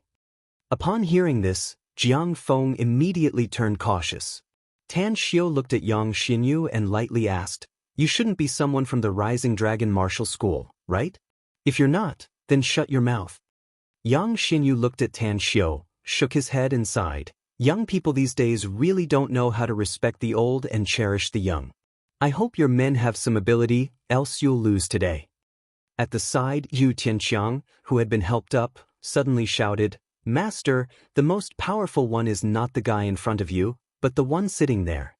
The 5 of us didn't even last 10 seconds in front of him and were all knocked out by him." What? Jiang Feng and Yang Xinyu's complexion crazily changed as shock burst out from their eyes. At this moment, they absolutely believed that Zhu Tianqiang wouldn't deceive them. But none of them could knock out Zhu Tianqiang's group of 5 within 10 seconds. How terrifying was this kind of strength? Tan Xiao sneered and said, "Don't be afraid. I'm very weak. Furthermore, at my age, even if I started cultivating when I was still in my mother's womb, I wouldn't be able to achieve much." Jiang Feng's expression instantly turned into a pig's liver color. He was very clear that the other party was using his words to slap his face. Tan Xiu looked at Jiang Feng and said, "You two don't waste time. If you want to fight, then hurry up. I'll go back and help my classmates with their homework. I don't have much time to delay." Help his classmates with their homework? Jiang Feng stared blankly, and the people from the Rising Dragon Martial School were also dumbfounded. They looked at Tan Xiu with an inconceivable expression. It was simply hard to believe that this young man had such a group of powerful men, and he was unexpectedly a student. However, Jiang Feng was, after all, a big shot who had experienced many storms. After looking at Zhong Tiekue, he cupped his fists and said, "I'm older than you, and I've reached the Grandmaster realm. Therefore, I'll let you have 3 moves. If you can't defeat me in 3 moves, then you'll never have the chance." Zhong Tiekue sneered and said, "You don't need to let me have my way. My boss wants to watch the show, so you give me your best strength. Else, even if my boss asks me to be lenient, I'll still make you a eunuch who is neither a man nor a woman." Jiang Feng flew into a rage. The idea of letting Zhong Tiekue have 3 moves instantly dissipated. His footsteps were extremely steady as he stood straight like a pine tree and bent like a bow. He had the posture of a lion hunting a rabbit as his toes fiercely stomped the ground and his body pounced toward Zhong Tiekue. His palms turned into fists as he instantly bombarded Zhong Tiekue dozens of times. Bam! Bam! Zhong Tiekue was like a parent to fighting. His arms were constantly waving as his fists met Jiang Feng's fists again and again. His speed was even faster than Jiang Feng's. His strange footwork made a sharp turn as he evaded Jiang Feng's bombardment of fists in an instant. His body twisted strangely as if it had no bones. In an instant, his head appeared on the lower right side of Zhong Tiekue as his fist hit his armpit. Crack! Jiang Feng's right arm was instantly dislocated, and his body staggered back 4 or 5 steps. Zhong Tiekue didn't chase after him but twisted his neck. As the bones all over his body cracked, he crooked his finger at Jiang Feng. "Amazing! His speed and strength are much stronger than mine. Furthermore, he has an extremely rich combat experience and is definitely a ruthless character who has killed many people. What's the origin of these people? What's the identity of this young man? What kind of background does he have?" Jiang Feng pondered inwardly. He endured the pain in his right arm and instantly restored it with his left hand. Then, he gently moved it a few times and said in a deep voice, "You're very powerful. You're an expert I've never seen in my life. I'll go all out from now on, so I hope you can keep it up." "You talk too much." Zhong Tiekue sneered as he watched Jiang Feng pouncing at him. His speed and strength suddenly soared. Almost in the blink of an eye, Zhong Tiekue kicked Jiang Feng's raised arm. He then flipped in the air lightning fast and kicked Jiang Feng's cheek. Bam! Jiang Feng's cheekbone was not broken, but his vision turned black and he instantly lost consciousness for 2 seconds. In a fight between experts, let alone 2 seconds, even half a second could determine the outcome. Zhong Tiekue was a veteran on the battlefield and naturally knew how to seize the opportunity. His fists without any fancy moves bombarded dozens of times in one breath, each of which solidly hit Jiang Feng's chest. Once again, Jiang Feng's body heavily smashed more than 10 meters away as a mouthful of blood spurted out from his mouth. He struggled for several times, yet he couldn't struggle to get up from the ground. Zhong Tiekue didn't even glance at Jiang Feng as he came to the front of Tan Xiu and cupped his fists, saying, "Boss, I'm fortunate to have accomplished my mission." Tan Xiu nodded with a smile, motioning him to go to the side. He then looked at Jiang Feng again and lightly said, "You've also lost. So, I've succeeded in challenging your school today, right? What should you do according to the practice of martial arts?" Jiang Feng was propped up by several martial school instructors. For a moment, he seemed to have aged more than 10 years. With an ashen face, he said, "I'll take down our Rising Dragon Martial School's plaque and give it to you. Today, our skills are indeed inferior, and I'm convinced of my loss. Besides, I can feel that if he didn't show mercy, I'm afraid I would have been killed by him." Tan Xiu waved his hand and said, "I'm not interested in your Rising Dragon Martial School's plaque. I only have one purpose now, and that is to make my enemy pay the price. that Zhu Tianxiang not only brought his 4 martial brothers to retaliate against me, but also brought dozens of local ruffians. Presumably, he's not a good person. So, I hope you can ask him to call his woman. Let's settle this matter today. Jiang Feng looked at Zhu Tianxiang. Zhu Tianxiang quickly said, "Not today. The Qin went to the imperial capital early this morning. There's a very important business negotiation that she needs to solve. Can you wait? When she comes back from the imperial capital, I'll personally take her to your school to apologize." For a moment, Tan Xiu was silent and was about to agree. At the side, Kang Xia suddenly opened her mouth and said, "Since your woman can't come, then let's change the method. We've been delayed a lot of time because of you, and our time is very precious. So, you have to compensate us for the mental damage, the loss of youth." Jiang Feng and Yang Xinyu looked at each other. Both of them could see the same expression in each other's eyes. At this moment, they thought that the reason why Tan Xiu came to challenge them was because he wanted to make money. "How much?" Zhu Tianxiang asked helplessly. Kang Xia said without being salty or light, 100 million. "What? Why don't you just rob a bank?" Zhu Tianxiang was immediately startled and angry upon hearing it. Although 100 million was something he could barely afford, but if he were to pay this amount, he would probably have to tighten his belt in the future. A charming smile was revealed on Kang Xia's face as she looked at Zhu Tianxiang and said, "Have you ever heard of this saying that a woman's heart is the most poisonous after being stung by a wasp's tail? This boss of mine is kind-hearted and doesn't want to kill anyone. But I'm not afraid. I've personally dealt with the things my boss ordered me to do. Do you think that the lives of the 5 of you are not worth 100 million? Chapter 153. A chill ran down Zhu Tianxiang's spine. He could see that each and every one of these 20 big men brought by Tang Xiu was a ruthless character. Just like in the previous martial arts competition, although the other party didn't kill them, but the injuries they brought to his fellow brothers were very serious. If he really didn't give the money, would his master be able to protect the 5 of them? Thinking up to there, Zhu Tianxiang couldn't help but secretly shake his head. As the saying goes, people under the eaves have to bow their heads.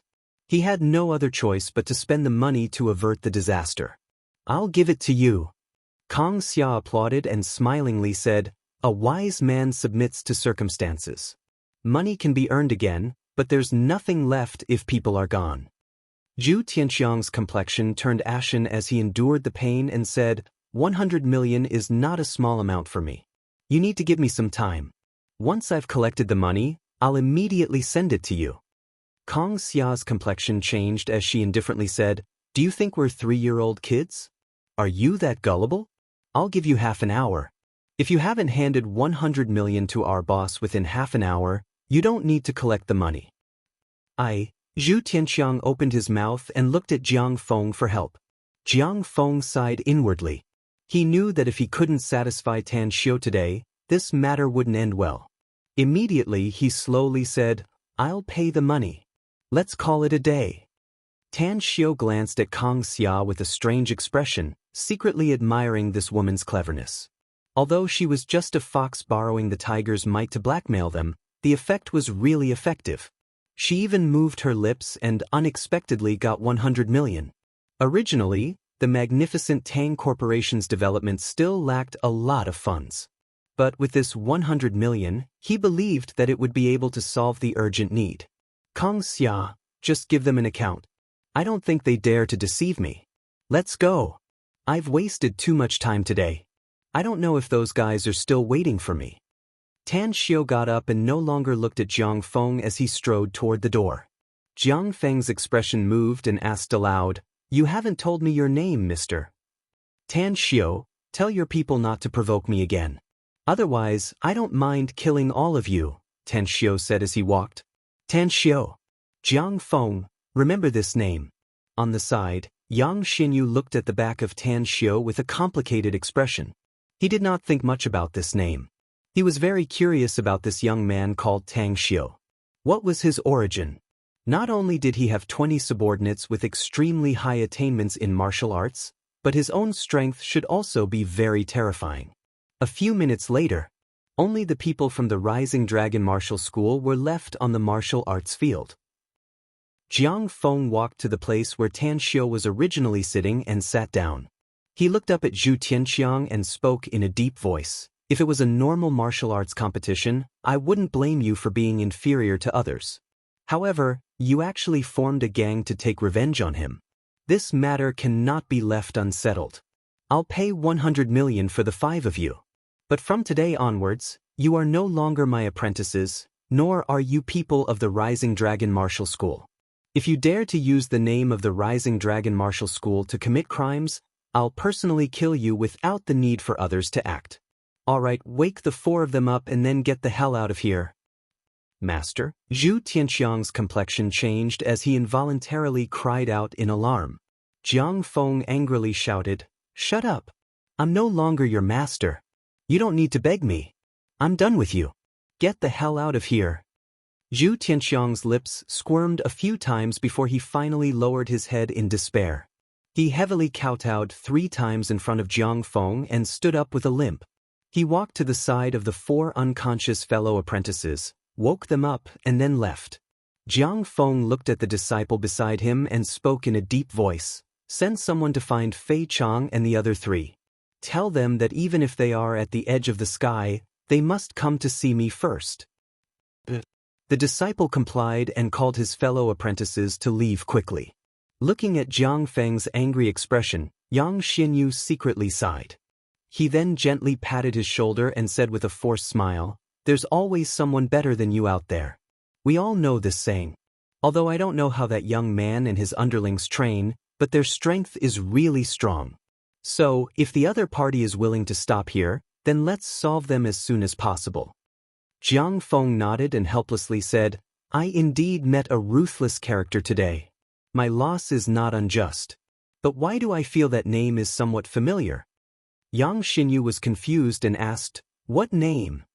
Jiang Feng said, "Didn't that young man say his name before he left? Didn't you hear it?" "What name?" Yang Xinyu stared blankly for a moment as he slowly recalled it in his mind. Suddenly, his eyes turned round as disbelief was written all over his face. He involuntarily exclaimed, "Tan Xiu? He said his name is Tan Xiu?" Jiang Feng said, "Yes, that's his name."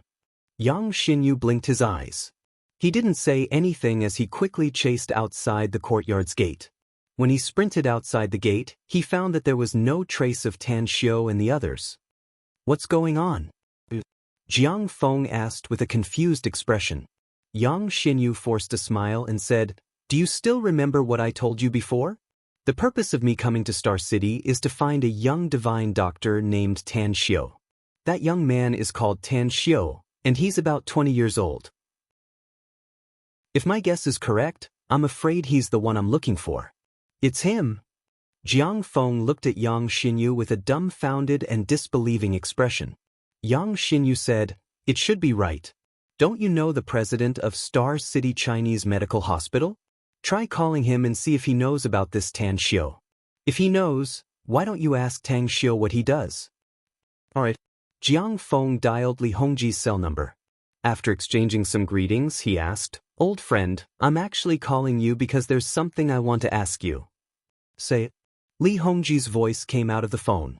Jiang Feng said, "I heard that a young divine doctor named Tan Xiu appeared in Jingmen Island some time ago. But that Tan Xiu is from Star City. Old friend, you're the president of Chinese Medical Hospital, so you should know more about the Chinese medical field. I think if he's really from Star City, you should know about his existence." Li Hongji laughed and said, "You're really asking the right person. In the entire Star City, the number of people who know that Tan Xiu is a young divine doctor can be counted with one's fingers, except for the people from our Chinese medical hospital. What's wrong? Do you have something you want from Tan Xiu?" Jiang Feng was happy and quickly asked, "I want to know which hospital he's a doctor from? Is it your Chinese medical hospital?" Li Hongji said with a smile, "Soon. After half a month, he'll finish his college entrance test and can come to our Chinese medical hospital to provide medical services." "Old Jiang, you don't know how much effort I've spent to invite Tan Xiu to our hospital. That kid is simply a weirdo. He has brilliant medical skills, yet he doesn't want to be a doctor. He only wants to occasionally come to our Chinese medical hospital. Jiang Feng was shocked. He's still a student? A high school student who's about to take the college entrance test? That's right, Li Hongji said.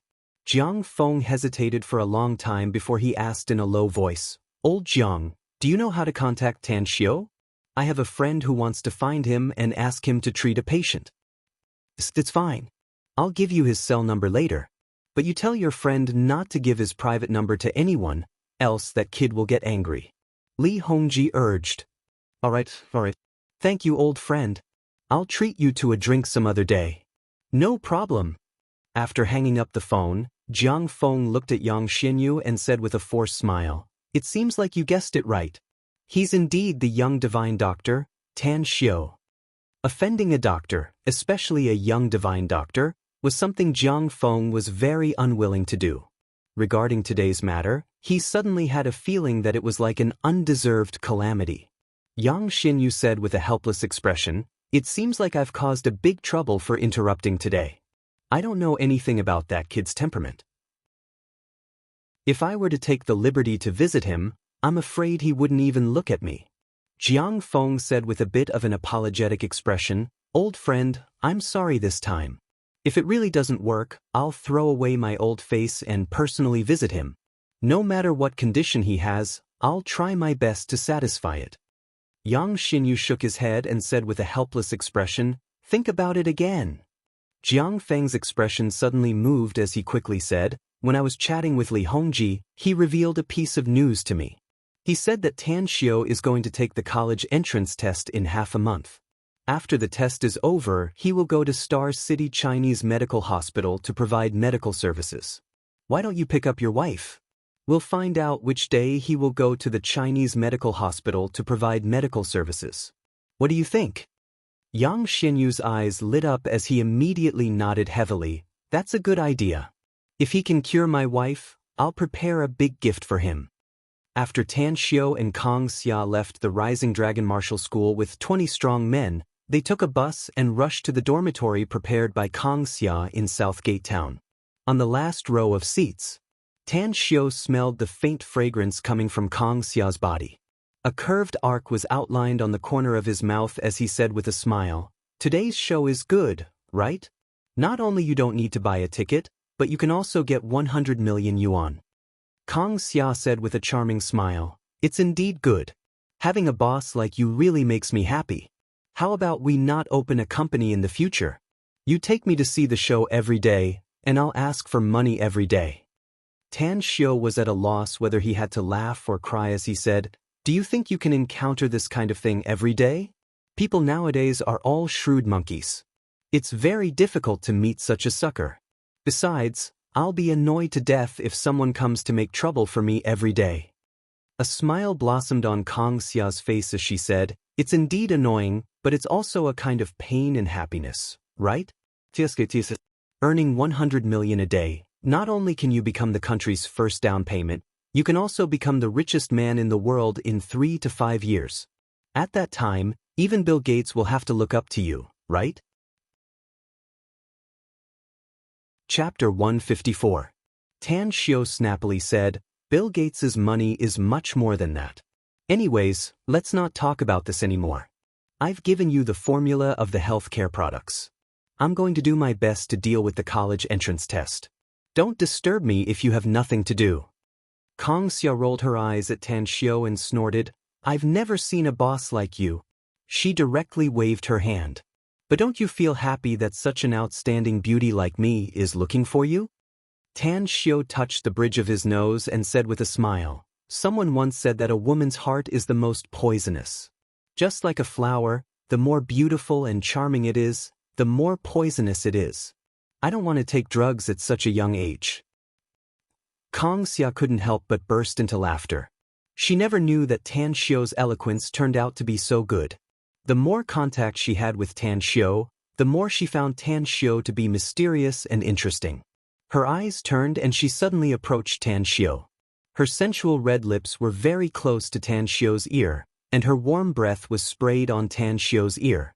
She then whispered, Boss, you're really mysterious. You don't look like a high school student at all. Can you tell me, how did you learn such powerful martial arts? Also, what's the origin of those security guards you brought? Tan Xiao directly pushed Kong Xia away and snappily said, "Don't try to seduce me. My self-control is very weak. If you dare to cross the line even half a step, I'll absolutely not be able to control myself and execute you on the spot. It's not the time to tell you about my martial arts and their origin. Maybe you'll know about it later." Kong Xia rolled her eyes and resentfully turned her head to look outside the window. The more Tan Xiao refused to tell her, the more her heart itched to figure out these things. Moreover, she found that she had been sick recently, and the sickness was not light, because she always thought of Tan Xiao from time to time, wondering what he was doing now. She wanted to know when he would contact her. She wanted to know when she would be able to unravel the mysteries surrounding him. Why am I letting my imagination run wild again? Kong Xia patted her small head and once again turned her head to give Tan Xiao a charming supercilious look. Very soon, Kong Xia settled the 20 security guards down and gave Captain Zhong Tiekue a sum of money, which was considered as an advance payment for their salaries. Then, she drove her sports car and sent Tan Xiao to Southgate Town. When she sat in the driver's seat and looked at Tan Xiao's back through the window, she couldn't help but roll her eyes once again. She clearly remembered that Tan Xiao did not mention the words, "invite her to his house," at all. Heartless and unromantic. Is this a sign that I'm going to spend the rest of my life alone? Kong Xia couldn't help but curse in her heart. When Tan Xiao returned home, he found that Yuan Chuling, Qing Yannan, and the other two were still waiting for him. He immediately told a lie and began to tutor them with their homework. Time passed in the blink of an eye. As the days passed by, Tan Xiao also passed in boredom. Soon, there were only 3 days left before the college entrance exam.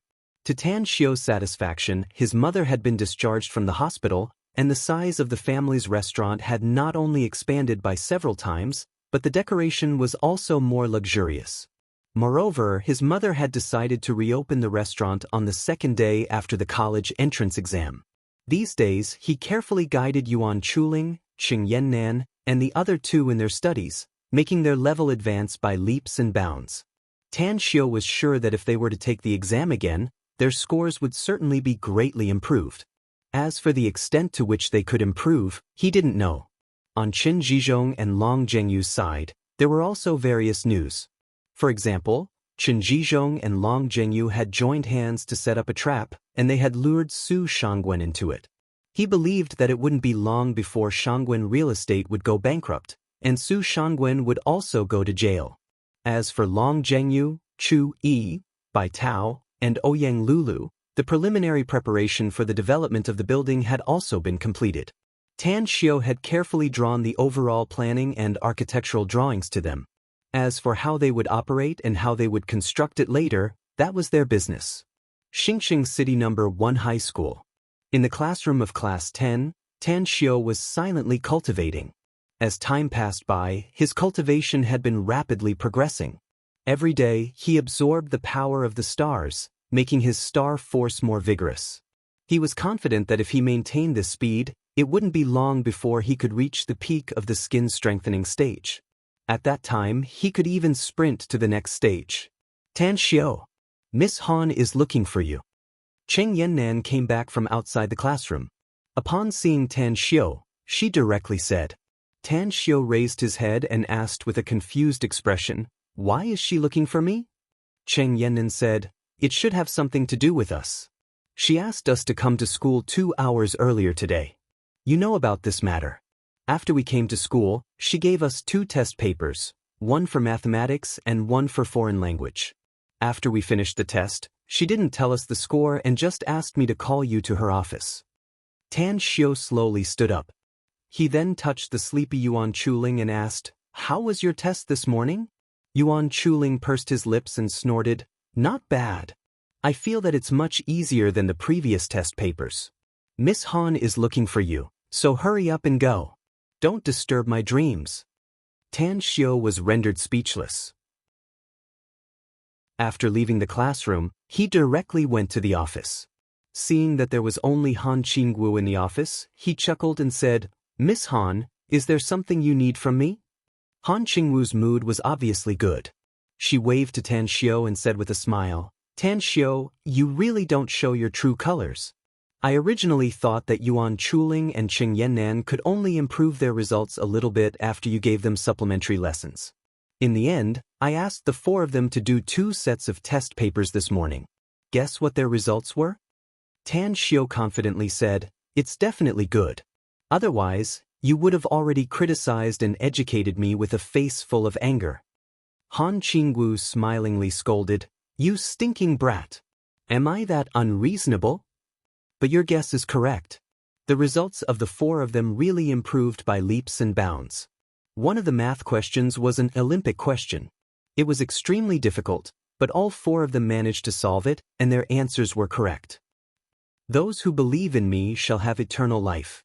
Tan Xiao suddenly recalled the slogan of the Devil Path sects in the immortal world to recruit cultivation geniuses. He immediately looked at Han Qingwu with a faint smile and said, Miss Han, I improved the results of the 4 of them. Won't you give me a reward? Han Qingwu couldn't help laughing and said, what kind of reward do you want? Give me a day off. Tan Xiao said, I'm going out to get some fresh air. Han Qingwu was dumbfounded. From Tan Xiao's tone, why did she feel that Tan Xiao staying at school was like staying in prison? I don't think I need to give you a day off. Just stay at school for 1 more day. All the 3rd-year students will have a holiday tomorrow. Let everyone rest for 2 days and then directly take the college entrance test. Really? Tan Xiao was pleasantly surprised. Do you think I'm joking with you? Han Qingwu snappily said. You don't look like it. Tan Xiao shook his head. All right. Han Qingwu waved and said, I called you here to praise you. Now that you've enjoyed it, go back to the classroom and review your homework. If the 4 of them can really give me satisfactory results in the college entrance test, I'll treat you to a big meal during the summer vacation. It's a deal. Tan Xiao replied and then left the office. Ring, ring, ring. Just as Tan Xiao arrived at the door of Class 10's classroom, the mobile phone in his pocket rang. Looking around and seeing that there was no one around, Tan Xiao walked a few steps to the distance. After picking up the phone, he said, Long Jinglin, what's the matter? Eldest brother, I found an excellent medicinal herb in Star City's medicinal herbs market. Do you want to take a look? Long Jinglin's excited voice came out of the phone. What medicinal herb? Tan Xiao asked with a puzzled expression. Long Jinglin said, I heard from the shop owner that this medicinal herb is extremely rare. Moreover, it's picked from the snowy mountains in the west, and it's stored in a warm jade box. You mean the Tianshan snow lotus? Tan Xiao was surprised. Long Jinglin laughed and said, yes, it's the Tianshan snow lotus.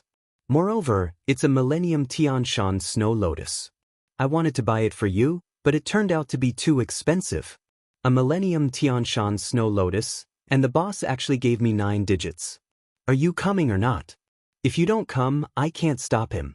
The boss wants to sell it to someone else.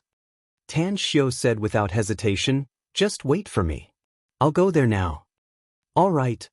Long Jinglin replied and hung up the phone. Tan Xiao pondered for a moment. He didn't ask for leave from Han Qingwu and sneakily climbed over the wall to slip out of the school. When he came to the road outside, he directly stopped a taxi and rushed toward the medicinal herbs market. From Xingxing No. 1 High School to the Star City Medicinal Herbs Market, it only took half an hour by taxi. When Tan Xiao arrived at the shop mentioned by Long Jinglin, he found that there were already a lot of people surrounding it. Long Jinglin, relying on his big stature, was desperately protecting the Tianshan snow lotus. Even if the boss wanted to sell it, he couldn't do it. Sure enough, Tan Xiao was secretly surprised. The value of a Millennium snow lotus, in the eyes of ordinary people, was perhaps only worth 9 digits. But if it was given to him, it could be worth hundreds of 9 digits. He didn't need the Tianshan snow lotus for his cultivation, but Gu Yin really needed this medicinal herb. If he bought it and refined it, it would definitely allow Gu Yin to break through to a very high cultivation realm in a short time. Boss, how much is it? Tan Xiao squeezed to the innermost part of the crowd and directly asked. 100 million. I won't sell it for less. Chapter 155. Under the protection of 4 shop assistants, the shop owner stood at the innermost part of the counter. It was as if he had answered Tan Xiu's question many times, and his tone was full of decisiveness. Tan Xiu pondered for a moment before he nodded and said, "I'll take it. Give me your bank account number. I'll transfer the money to your account in a few minutes." The shop owner looked at Tan Xiu with disdain in his eyes and said, "Little brother, don't talk big. The price I quoted is 100 million, not 1,000 yuan. Whether I can afford it or not is my business," said Tan Xiu. "You only need to tell me your bank account number. If the money comes in a few minutes, it means that our transaction is successful. The money is yours and this Tianshan Snow Lotus is mine. If there's no money, it means that I have no money to pay and you have nothing to lose."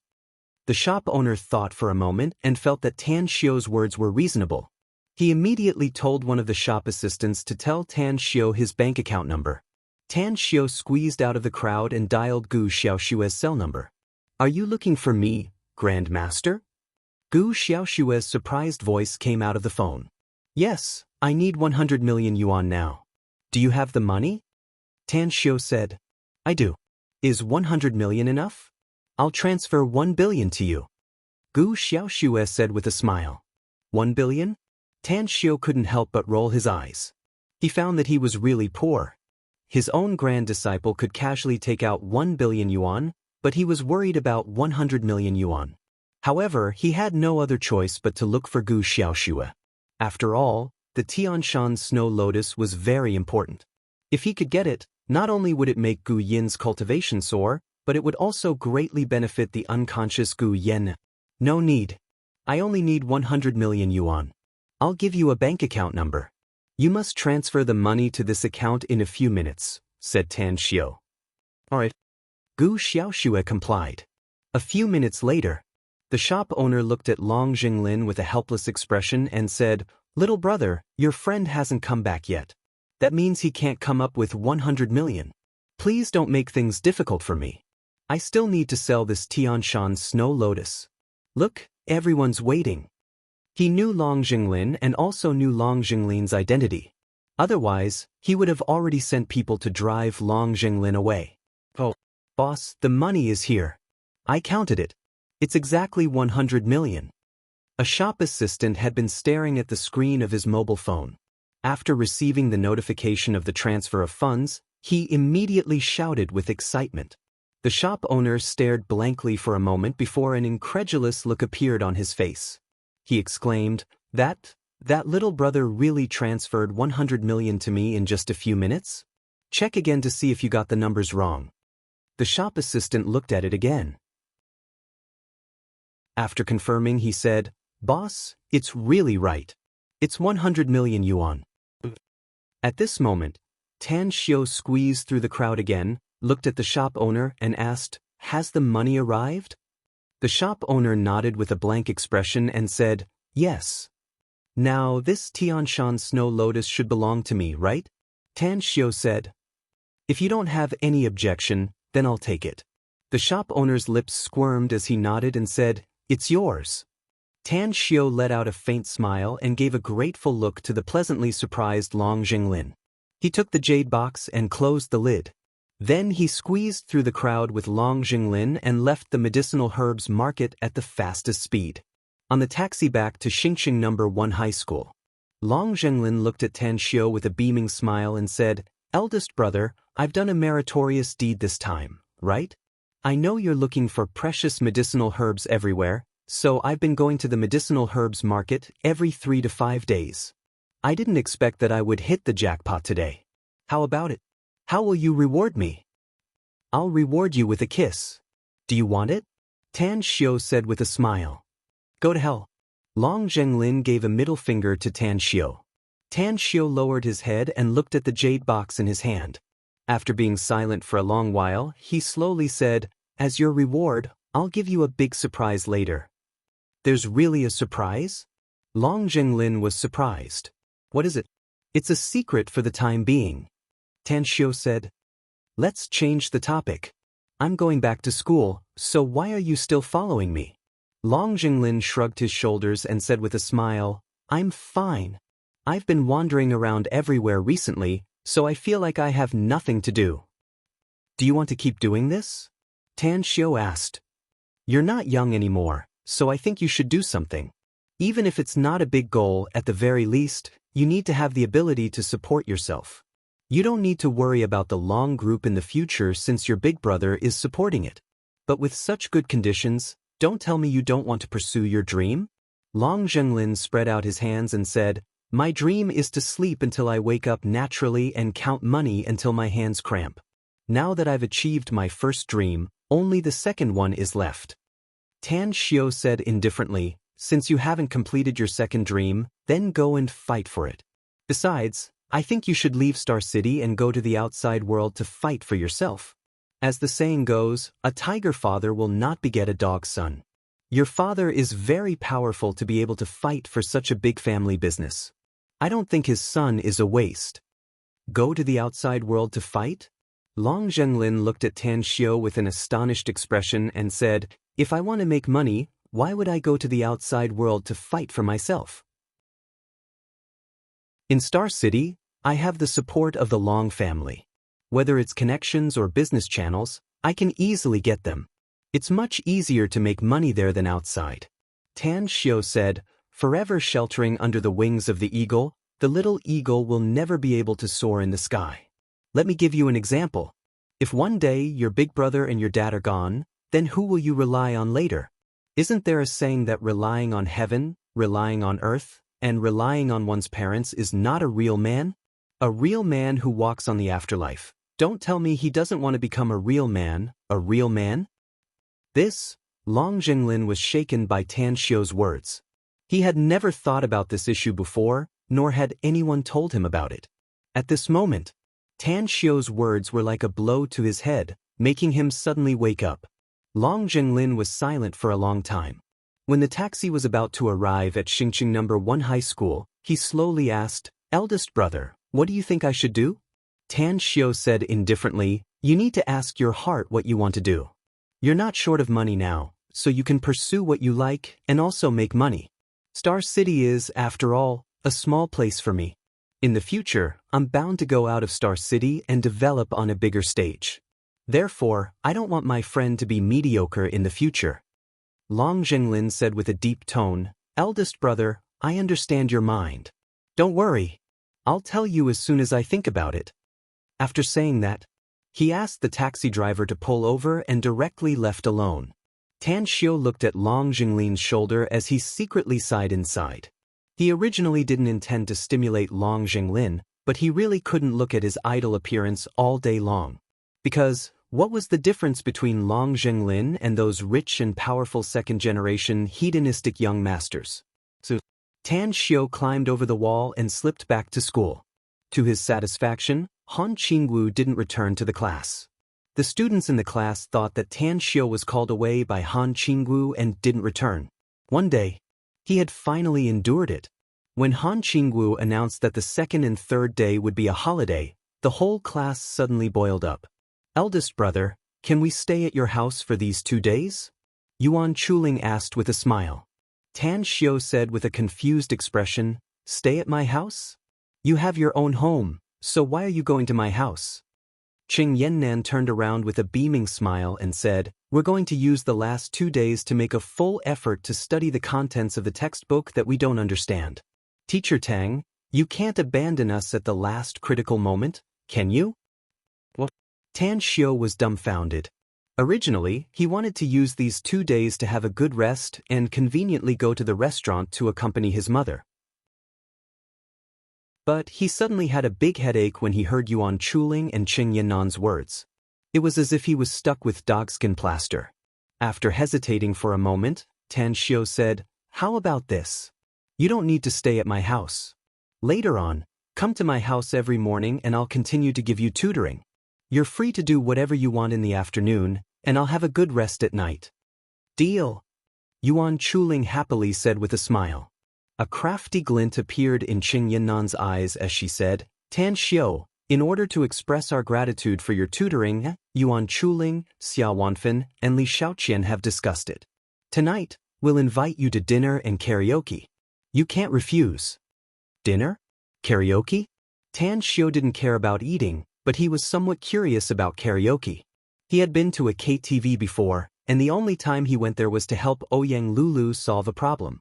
He was very curious about his singing skills. All right, just consider it as relaxing before the college entrance test. The smile on Qing Yannan's face turned thicker as she said with a beaming smile, "Thank you, Teacher Tang, for coming. Let's pack up and set off." All right. Tan Xiao nodded. For dinner, the five of them ate in a restaurant that was not too shabby. After eating and drinking to their heart's content, the five of them took a bus to a very high-class KTV. In the era of debauchery, the KTV business was very hot, and the beginning of the nightlife made countless office workers crazy. They had to work during the day and vent at night. Therefore, going to a KTV to sing was a very good choice. Under the guidance of the waiter, the five of them came to a luxurious box. As the microphone was turned on, Tan Xiao was pushed to the singing platform by the four of them. "I really don't know how to sing. I don't usually listen to songs, so I don't know what to sing. I think it's better for you to choose songs. I'll drink and listen to you sing," Tan Xiao said with a forced smile. The shy Xia Wanfen looked at Tan Xiao with an inconceivable expression and said, "You really don't know how to sing? And you rarely listen to songs?" "It's true," Tan Xiao said. Chapter 156. The corner of Xia Wanfen's mouth slightly curled up as she said, "Since you can't sing pop songs, then sing the national anthem. Don't tell me that you can't even sing the national anthem." Black lines appeared on Tan Xiao's face. Yuan Chuling said with a smile, "Eldest brother, isn't your learning ability very strong? Since you haven't heard pop songs, then it doesn't matter.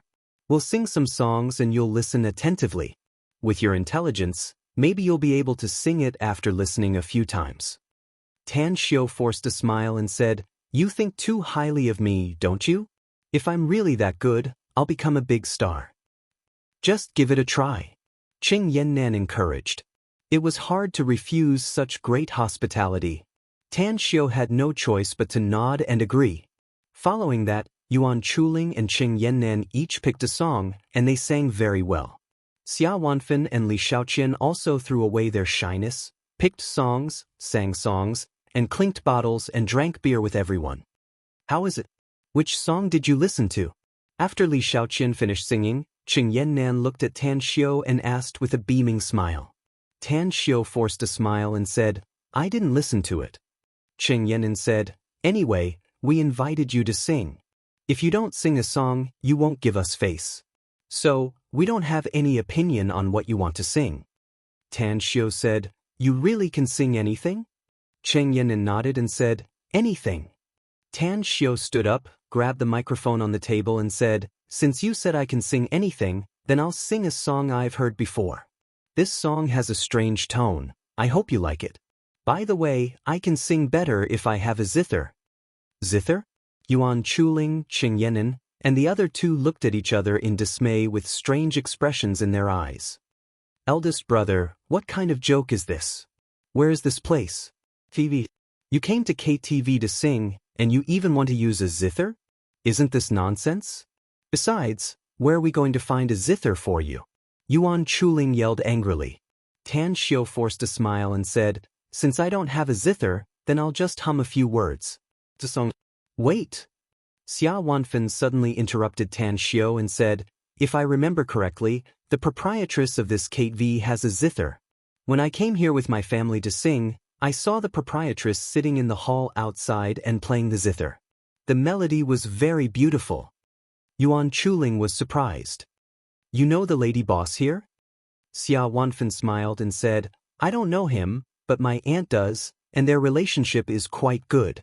Why don't I try to find her?" Qing Yannan said, "I'll go with you." All right. Tan Xiao watched as the two girls left. He didn't know whether to laugh or cry. He didn't expect the two girls to be so serious. It was just a few lines. Was there a need to go out and borrow a zither? In the general manager's office of Westland KTV. Chen Xiaofan quietly looked at the zither score in her hand. Although she managed this KTV, her hobby was musical instruments. She liked to collect all kinds of musical instruments, and she liked to use a variety of musical instruments to play the music in her heart. Knock, knock. The office door was knocked, interrupting Chen Xiaofan's thoughts. Chen Xiaofan slightly frowned and said with dissatisfaction, "Come in." A waiter opened the door, looked at Chen Xiaofan and said, "Proprietress, there are 2 guests looking for you. They said they know you." "Where are they?" Chen Xiaofan asked. "Outside the door." The waiter said. "Then let them come in," Chen Xiaofan said. A moment later, Xia Wanfan and Cheng Yannan came into the office. When they saw Chen Xiaofan, Xia Wanfan walked a few steps forward and stood in front of her, saying, "Hello, Aunt Chen. I'm Xia Wanfan, Xia Shishir's niece. I followed my aunt and my parents to see you before." A smile appeared on Chen Xiaofan's face as she nodded and said, "I remember you. But that was a few years ago. I also told your aunt to bring you here to play when she has free time. But is there something you need from me?" Xia Wanfan said, "It's like this. We have a classmate who doesn't know how to sing, so he wants to sing a very special song. But he said that he needs a zither. I remembered that you should have one here, so I came to look for you." "Zither?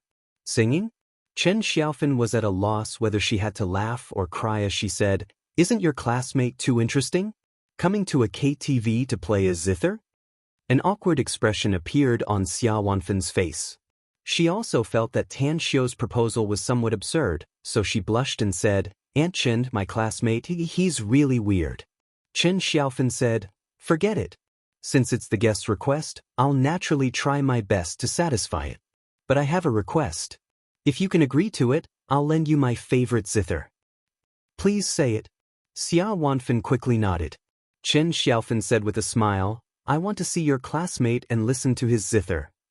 This, Xia Wanfan and Cheng Yannan looked at each other with hesitant expressions. They didn't know Tan Xiu's thoughts. If they were to hastily agree, what would they do if Tan Xiu became unhappy? However, Cheng Yannan steeled her heart and said, "Aunt Chen, we promise you." Hearing Tan Xiu sing while playing the zither in a KTV, Chen Xiaofan's eyes suddenly lit up. Chen Xiaofan's eyes suddenly lit up as she said, "How about this? I'll arrange the biggest private room for you and we'll go there to listen to the song. How about it? It just so happens that I have a few friends who will come later. I must tell you that they are the leaders of the Provincial Music Academy. If your singing talent is good, maybe after the college entrance test, you will be specially recruited by them to enter the music academy."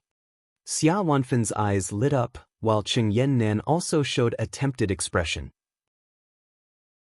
They whispered a few words and finally agreed to Chen Xiaofan's proposal. A few minutes later, Tan Xiu, Yuan Chuling, and Li Shaoqian were led to the VIP private room. Seeing that Xia Wanfan and Cheng Yannan were already waiting inside, Yuan Chuling suddenly curiously asked, "What's going on? Weren't we just fine in the previous private room? Why did you change the place?" Cheng Yannan glanced at Tan Xiu as she said with a smile, "Our luck is really good. Xia Wanfan and I want to enter the Provincial Music Academy. As a result, we happened to bump into several leaders of the Music Academy when we borrowed the zither. They are the friends of the KTV's proprietress. The proprietress is really a good person. In order to help us, she asked us to move here to sing and show our singing voice to those leaders." "Really?" The delicate and pretty Li Shaoqian immediately exclaimed with excitement, "I also like singing, and I also want to enter the music academy. Yannan, you don't know that I've always dreamed of becoming a singer since childhood. That's great. That's really great. If the leaders of the music academy take a fancy to us, we'll definitely be able to make an exception and be admitted to their school." Tang Xiu's brows furrowed for a moment before they stretched out again. Although he didn't like to have leisure and entertainment with unfamiliar people, he didn't want to spoil everyone's mood after seeing the excited appearance of Li Shaoqian and the others. Perhaps, today was an opportunity for them to enter the music academy of their dreams. His line of sight finally stopped at a tea table. On the tea table, there was an antique zither. The zither was engraved with a vivid and lifelike pattern of dragons and phoenixes. At the entrance of the Westland KTV, Tin Xiaofan smiled as she looked at a black Mercedes-Benz that slowly stopped. She then looked at the three mature and beautiful women coming out from the inside. Boss Chen, sorry for disturbing you. One of the mature and beautiful women smiled and threw herself at Chen Xiaofan, giving her a big hug. Chen Xiaofan said with a smile, I'm very happy that you can come to my place. How can it be called disturbing? Come to think of it, we sisters haven't seen each other for more than half a year, right? The three of you have no conscience. You're enjoying your life in the provincial capital and left me alone in Star City. Huang Jie was the mature and beautiful woman who had just thrown herself at Chen Xiaofan. She smilingly hugged Chen Xiaofan's shoulder and said, if your husband is willing to let you go, we can arrange everything for you in the provincial capital. Including the matter of you being hired by our music academy, we'll properly handle everything for you.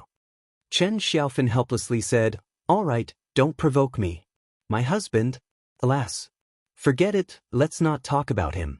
I've arranged a program for you tonight. It's a very unexpected program, I hope you like it. Huang Jie curiously asked, what program? Chen Xiaofan said with a faint smile, you're all music experts. I want to ask you, have you ever seen a guest come to a KTV to sing and borrow a zither to sing?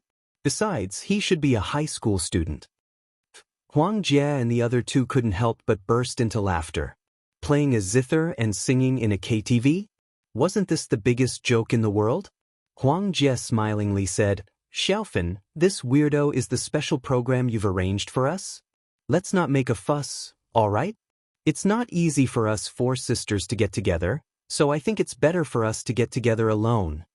Chen Xiaofan smilingly said, Jie baby, don't you think this kind of play is very novel? I can't help but laugh just thinking about the scene of playing a zither and singing in a KTV. That's right, I seem to have done it before. It was when I just bought the zither and tried to play it. Ha! The three mature beauties burst into laughter upon hearing it. Huang Jie hesitated for a moment before she smilingly said, since this special program is specially arranged for us by Xiaofan, then let's broaden our horizons. Besides, there aren't many students who play zither nowadays. I wonder how her level is. If she's good, I think you can give her some pointers, Xiaofan. Chen Xiaofan smilingly said, I heard that the student who wants to play the zither and sing is a male student. What? The three mature beauties were immediately shocked. A male student? Playing the zither in a KTV? And playing the zither and singing? Don't all male students like to play the guitar and act cool? Huang Jie smilingly said, Xiaofan, tell us the specifics of the matter. That brat really arouses my curiosity. Chapter 157. At the Westland KTV luxury box. Tan Xiao sat cross-legged in front of the zither, his hands gently stroking the top-grade Wangwali wood. The entire body of the zither was bright, beautifully carved, meticulously crafted, and the 7 strings were properly matched. The zither was the most exalted musical instrument in the Chinese culture. There was a saying that, a scholar will not remove the zither without a reason, and left zither and right calligraphy.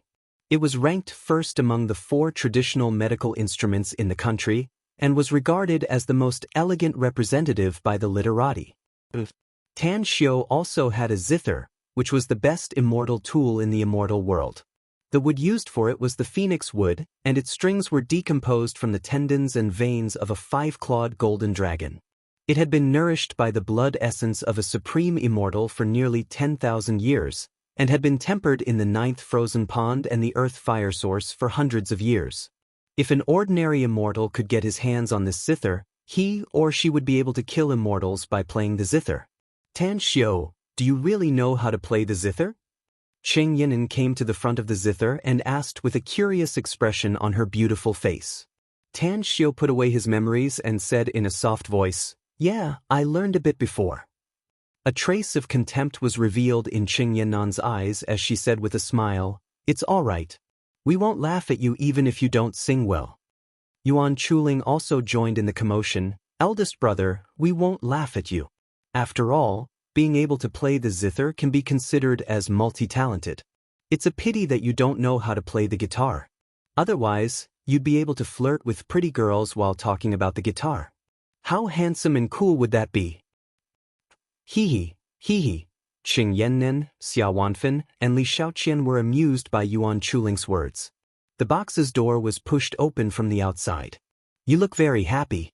What are you talking about? Chen Xiaofen smiled as she sized up the 5 people in the room.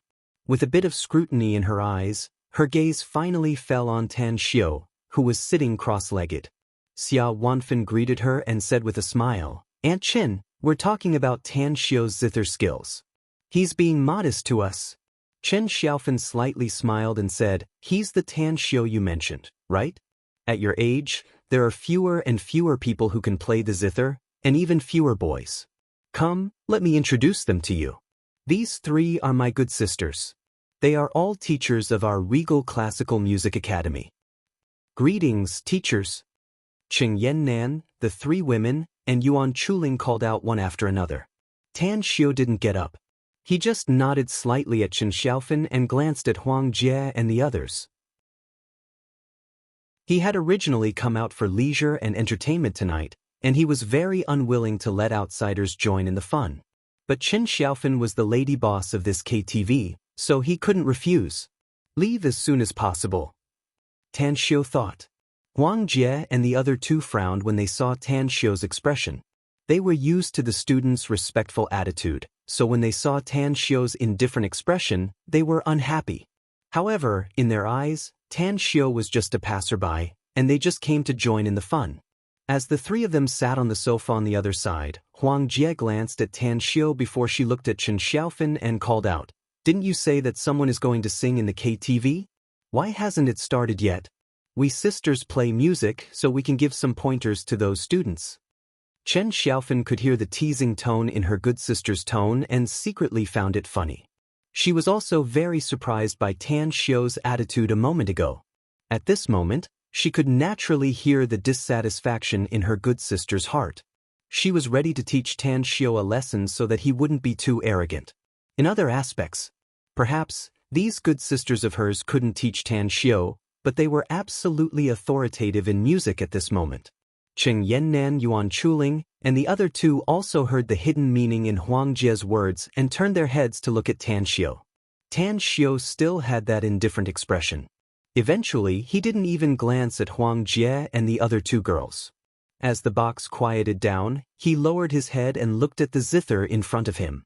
Ding! Tan Xiu's slender fingers plucked the strings, issuing a crisp and clear sound. The next moment, his eyes flashed with brilliance as he closed them. His right hand plucked the strings, while his left hand pressed on the strings to get the sound. His finger technique was very peculiar. His right hand wiped, picked, hooked, picked, hit, plucked, rubbed, and locked. His left hand moved up, down, forward and back and forth, moaning, squatting, kneeling, picking, carrying, grabbing, clawing, bumping, pulling, hooking, twisting, and so on. In the haze, Tan Xiu's fingers moved like flowing water. The rustling sound of the zither was like autumn falling. It was a slow rhythm, but it outlined a bleak scene. A few seconds after the sound of the zither sounded, Huang Jie, who was very disgusted with Tan Xiu, was stunned. The KTV proprietress Chen Xiaofen's body stiffened as if she was electrocuted. The pupils of the other 2 Regal Classical Music Academy's pupils contracted. Their eyes could no longer move away from Tan Xiu's body. The notes touched the soul, causing the 4 professionals with high attainments in the field of music to feel a sense of melancholy. They were pulled into a world of bleak autumn wind and fallen leaves all over the ground by the melodious and graceful zither sound. Longing. Homesickness. Longing for family. They seemed to see a wanderer who was drifting outside, standing at the end of a winding path in late autumn, overlooking the back of his hometown. They seemed to see a kind-hearted child full of filial piety, but was forced to roll around in a bleak world, worrying about his loving mother in his hometown. Autumn falls like gold, thinking of Ayre's sorrow. A deep and hoarse voice, along with the undulating notes of the zither, blended into it without any sense of abruptness. A sorrowful atmosphere, like floating smoke, slowly pervaded the air. On the path to immortality, one hesitates. The scene changed. They seemed to see the path leading to the peak of a mountain, and the young man carrying the immortal sword on his back, struggling to move forward. But with every step he took, he would turn his head and look into the distance. I ask the heavens, I shout to the earth, I roam unhindered for 10,000 years, tread the yellow springs, step on the 9 heavens, bitterly searching for the doorway to heaven. With regret in my heart, it is difficult to fulfill my wish. I wish to regain my former self. In an instant, the hearts of Huang Jie, Chen Xiaofan, and the other women trembled. They felt like they were in a dream. It was as if they had transformed into that supreme immortal who went to the yellow springs and ascended the 9 heavens. They bitterly searched for the door to heaven, the guiding light that could lead them home. Sorrow, pain, bitterness, yearning. The feeling of hundreds of twists and turns and thousands of sorrows lingered in their hearts. 2 lines of clear tears slid down their cheeks and wetted their clothes. Yuan Chuling was shaken, whereas Cheng Yannan, Xia Wanfen, and Li Shaoqian, the 3 women, felt as though they had goosebumps all over their bodies. They were stupefied as they listened to Tang Xiu's slow and gradually faster speed, from slow and then to a storm-like performance. They listened to Tang Xiu's low and hoarse voice at the beginning, and then to the end, he roared and screamed to vent his emotions. Sitting in front of the zither, Tang Xiu's fingers plucked the strings faster and faster. He seemed to have returned to the state of playing the zither in the immortal world. His emotions were all integrated into it. The difficulty of the path to immortality and the feeling of missing his loved ones were vividly displayed by his zither music. As time passed, the sound of the zither faded away. Tang Xiu slowly raised his head. He slowly opened his eyes, and a trace of sparkling and translucent tears flowed down from the corner of his eyes. His blurred vision gradually became clear. When he saw the tearful faces of the people in the private room, a feeling of happiness suddenly arose in his heart. The happiness that rippled in his heart. As a supreme in the immortal world, if he was given a choice, he would rather give up his aloof identity, give up his earth-shaking strength, and become an ordinary person to return to his mother's side. He would accompany her, serve her in her old age, and take care of her in her old age. After a long time, Chen Xiaofan broke away from the world created by the zither music. Her blurred vision looked at Tang Xiu's tearful but smiling face. Suddenly, her heart palpitated. She was moved by the zither music and captivated by the notes.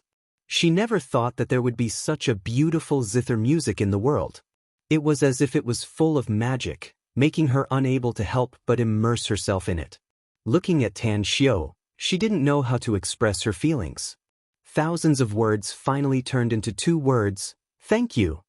Huang Jie sobered up from the aftertaste of the zither music. She angrily looked at Chen Xiaofan, who woke her up. She turned her head to look at Tang Xiu with difficulty. A deep sense of shame made her want to find a hole to burrow into. Just now. She also boasted shamelessly that she would give Tang Xiu pointers, but in the blink of an eye, she was subdued by Tang Xiu's zither music. She was a professional musician and a teacher of the music academy. As a teacher, she just looked at a zither master with disdain. This kind of narrow-minded thinking made her regretful to the point that her intestines turned green. I'm sorry. Huang Jie took a few steps forward and deeply bowed to Tang Xiu to apologize. At this moment, the other people in the box also woke up as if they just woke up from a dream. They looked at Tang Xiu with a shocked expression, as if they had encountered the most inconceivable thing. Boss? Yuan Chuling's lips squirmed a few times, but his voice seemed to be blocked in his throat. Even he didn't notice that the way he addressed Yi Shiwen had become respectful. This was a manifestation of respect and worship. The tears in the eyes of Qing Yannan, Xia Wanfen, and Li Shaoqian faded away. But the tears seemed to have washed their eyes, making them look particularly bright at this moment, as if a small star was releasing rays of light. Before, they were also full of contempt for Tang Xiu's zither skills, because they had never heard Tang Xiu say that he could play the zither. And at this moment, the way they looked at Tang Xiu was as if they were looking at a superstar they worshipped in their hearts. This song should only exist in the heavens. How many times can one hear it in the mortal world? A teacher of the Regal Classical Music Academy looked at Tan Xiu with a complex expression as he faintly sighed. Tan Xiu slowly got up and calmly said, "It's getting late. We should go back." Qin Xiaofan and Huang Jie shouted at the same time. As their voices faded away, the two women realized that they had lost control of themselves and quickly wiped the tears from the corner of their eyes. Standing in front of Tan Xiu, Huang Jie carefully observed Tan Xiu and said with all seriousness, "Are you Tan Xiu? A student of Xingqing City No. 1 High School? Are you going to take the college entrance test soon?" Tan Xiu nodded. Huang Jie hurriedly said, "You don't need to take the college entrance test. Come to our Regal Classical Music Academy. My husband is the vice president of the Regal Classical Music Academy, and he has a special enrollment quota. You don't need to take any test to study in our Regal Classical Music Academy. I can guarantee you that there will be no problem."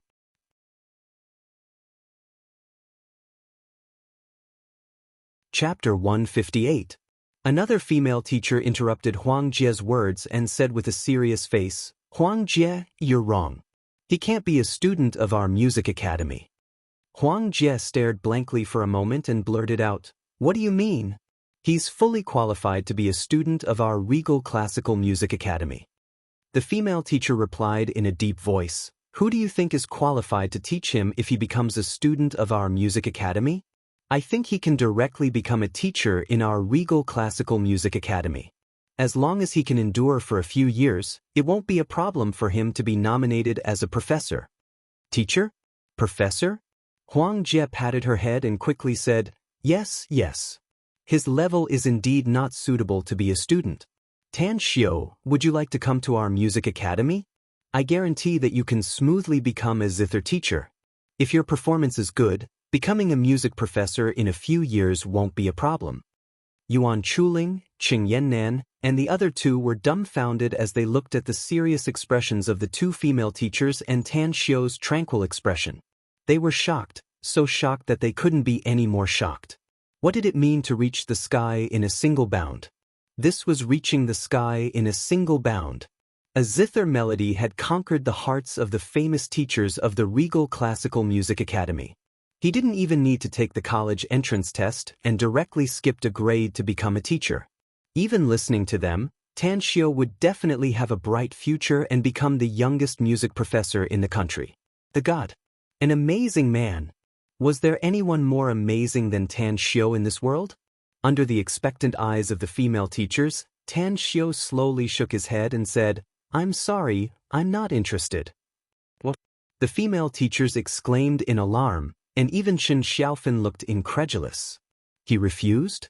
Such a great opportunity and boundless future, yet he gave it up? Qin Xiaofan was afraid that Tan Xiu didn't know what it meant to be a teacher of the Regal Classical Music Academy, so she quickly said, "Each of the teachers of the Regal Classical Music Academy, Tan Xiu, has a very high social status and a prominent reputation in the music industry. As for the professors of the Regal Classical Music Academy, they are the music masters of the country. Be it the welfare or the social status, they are the dream of countless musicians." Tan Xiu replied indifferently, "I'll fight for money and status in the future, but I won't take the path of music. I like music, but it's just my hobby. Therefore, I have no interest in being a teacher or a professor." Qin Xiaofan opened her mouth but didn't know what to say. Even the three female teachers of the Regal Classical Music Academy were dumbfounded, not knowing how to persuade Tan Xiu. Yuan Chuling and Qing Yannan, who were standing at the side, were not ordinary children. They also knew that Tan Xiu had established a group company. However, Xia Wanfan and Li Shaoqian didn't know about it. Especially Li Shaoqian, who wanted to be a star. She quickly said, "Tan Xiu, if you can enter the Regal Classical Music Academy, it's equal to having half a foot in the entertainment circle. Don't you want to be a star?" "I have no interest in being a star." Tan Xiu shook his head. "What's wrong with being a star?" Li Shaoqian asked incredulously. "Your musical level is so high, and you're likely to become a superstar in the music industry in the future. Just promise the three teachers. I believe they can do it."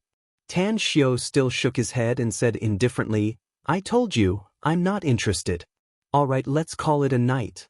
I still have things to do tomorrow, so I need to rest early.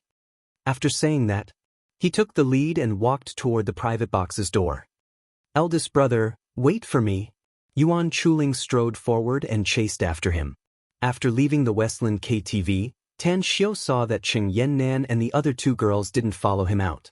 Then, he said to Yuan Chuling, if there's nothing else, you go back first. I'll go to my family's restaurant. Yuan Chuling hesitated for a moment. He didn't hurry to leave, but asked, Eldest brother, which university are you going to apply for after the college entrance test? Tan Xiao shook his head and said, I haven't thought about it yet. Let's talk about it after the college entrance test. Yuan Chuling nodded. Actually, with your results, it won't be a problem for you to apply for any university in the country. I'm thinking that if you're not going to the top universities in the country, I can apply for the same university as you. If you want to apply for the top universities, I'm afraid it'll be very difficult for me. Tan Xiao said with a smile, actually, it's the same wherever you go to study. It mainly depends on how much you can learn. Besides, you can follow me for a while, but you can't follow me forever. The university you're going to apply for depends on what kind of road you're going to walk in the future. Your family's business is very big, so I think you should ask your dad's opinion. Yuan Chuling forced a smile and said, I went home a few days ago and talked to my dad. I want to study in the imperial capital, and I want to study economics. You don't like it? Tan Xiao asked in surprise. It's not that I don't like it. It's just that I don't want to leave Star City, said Yuan Chuling. I always feel that my parents are hiding something very important from me. It seems that there's a special and profound meaning behind him wanting me to study in the imperial capital. Tan Xiao was silent for a moment before he slowly asked, Your parents still haven't told you why they faked their divorce? Nope. Yuan Chuling shook his head. They seem to have something difficult to say, but they don't want to tell me now. I still have to study in the university for 4 years, and I'm afraid that some unforeseen events might happen during this period. Every family has its own difficulties. Tan Xiao sighed inwardly. He patted Yuan Chuling's shoulder and said with a smile, Your dad has been doing business for so many years, so he's definitely a man with ideas and ability. I believe he can solve any problems he encounters. Also, considering our relationship, you can tell him to contact me if he encounters any trouble later. Contact you? Yuan Chuling stared blankly. What? Tan Xiao said with a faint smile. You think I can't help your dad? Yuan Chuling forced a smile and said, Eldest brother, I know you've established a company, but you can't solve my dad's problems for the time being. However, I'm already very touched by your words, eldest brother. Tan Xiao shrugged his shoulders and said, Whether you listen to my words or not is your business. Anyways, I'm leaving first. River Street Old District. After taking a taxi to his restaurant, Tan Xiao was surprised to find that the restaurant's entrance was crowded. The number of customers coming in and out was very large. The original small restaurant had been expanded twice, with both sides of the storefronts rented and the upper floor opened. Although the 2-story building couldn't be said to be imposing, it had a kind of antique charm after the renovation. What made Tan Xiao a bit amused was that there were security guards in black suits on both sides of the entrance. He still remembered that these two guys had once come to the restaurant to make trouble. They used to look like hooligans, but now they had changed their appearance and looked like decent people. Upon seeing Tan Xiao, the 2 young security guards' eyes suddenly lit up as they greeted him with a flattering expression. After the incident with Tai Long, they were even more convinced of Tan Xiao and followed Tan Xiao even more. After all, even a powerful person like Tai Long was cleaned up by Tan Xiao. In this Star City, was there anything that Tan Xiao couldn't do? How's the restaurant? Tan Xiao asked as he walked inside. A young man nodded and said with a smile, Everything is good. Our restaurant has reopened and the business is even more booming. Whether it's at noon or at night, we're always full of customers. I heard from Brother Bansho that if you want to book a box in our restaurant, you have to book it at least 1 day in advance. Is it that good? Tan Xiao was surprised. The young man said, Of course. Our restaurant has good quality and low prices. The food is delicious and the customers like it, especially the returning customers. I know, Tan Xiu said with a smile. After entering the restaurant's entrance, Tan Xiu looked at the busy staff. He found that he had never seen many waiters before. Obviously, they were newly recruited. In front of the counter, there were more than a dozen men and women with impatient expressions. Apparently, they were waiting for a table. You've come. I'll call the boss. A waiter who knew Tan Xiu saw Tan Xiu and immediately called out in surprise. All right. Tan Xiu smiled and walked inside. Hey, what are you doing? Don't you understand the principle of first come, first served? We've been waiting for almost 10 minutes. Even if you call your boss out, you have to arrange it for us first. A middle-aged man with a fierce face stared at him and shouted. The waiter couldn't help but laugh out loud. Tan Xiu looked at the dozens of customers and said with a smile, Don't worry. I'm not going to grab a table with you. The middle-aged man snorted coldly and said, Humph, why are you in such a hurry to go inside? Don't think I don't know the twists and turns of these restaurants. You think that anyone with a bit of status will curry favor with them. In any case, I don't care. As long as the table is free, you must give it to us first. Another middle-aged woman also said, That's right. We're also the regular customers of this restaurant. It's only been a month and this is the third time we've been here. You must let us sit first. The waiter looked at the forced smile on Tan Xiu's face and explained with a smile, Everyone, I think you've misunderstood. He's our young master, the son of our boss. What? The middle-aged man with a fierce face was stunned. An awkward expression immediately appeared on his face as he said, About that, Little brother, I didn't know you're the boss's son. I'm really sorry about that. We've been waiting for almost 10 minutes and we've been watching people eating, drinking, and laughing. It's all right, Tan Xiu said with a smile. Having said that, he turned around and walked inside. Wait. A voice sounded behind Tan Xiu. Tan Xiu turned his head and looked at the fat middle-aged man who came out from the crowd and asked with a puzzled expression, Is there something else? The fat middle-aged man blinked and immediately said with a smile, It's you, my idol. No wonder I felt that you looked familiar. Don't you remember me? You're the taxi driver. Give me the directions and I'll drive. Tan Xiu's mind moved and he immediately recalled the identity of the fat middle-aged man in front of him. He interrupted him with a smile and said, It turns out to be you. I still have to thank you. Chapter 159. Upon seeing that Tan Xiu recognized him, the fat middle-aged man immediately felt proud and said with a smile, It's my duty. It's my job. I thought I would never see my idol again in this life, but I didn't expect to meet you here today. Moreover, I didn't expect that this restaurant would be opened by your family. I've heard from them many times that your family's restaurant is very good. The food is rich, the price is cheap, and the taste is also good. Thank you for the compliment. Tan Xiu nodded with a smile, then turned around and walked inside again. The fat middle-aged man stared blankly for a moment as he watched Tan Xiu walk away. He was somewhat confused, thinking that his words had dissatisfied Tan Xiu. What the hell? Trying to get close to a kid, yet the kid ignored you? It's obvious that your warm face was met with a cold butt. The middle-aged woman who helped him just now looked at the fat middle-aged man with contempt and ridiculed. In an instant, the fat middle-aged man's face turned livid. Tan Xiu, who had walked a few steps away, could clearly hear the ridicule of the middle-aged woman behind him. He slightly furrowed his brows and stopped. He looked back at the familiar waiter and said, I remember telling my mom to reserve 1 or 2 of the most luxurious private rooms to entertain those distinguished guests. Do we reserve any in our restaurant? We reserve 2, answered the waiter. Is there anyone in there now? Asked Tan Xiu. One of them is occupied. It's a city leader, answered the waiter. There's still one vacant. Tan Xiu said, Let them use the vacant one. I'm acquainted with this fat big brother, and he's a good man. All right. The waiter nodded respectfully. In an instant, the fat middle-aged man was stunned again.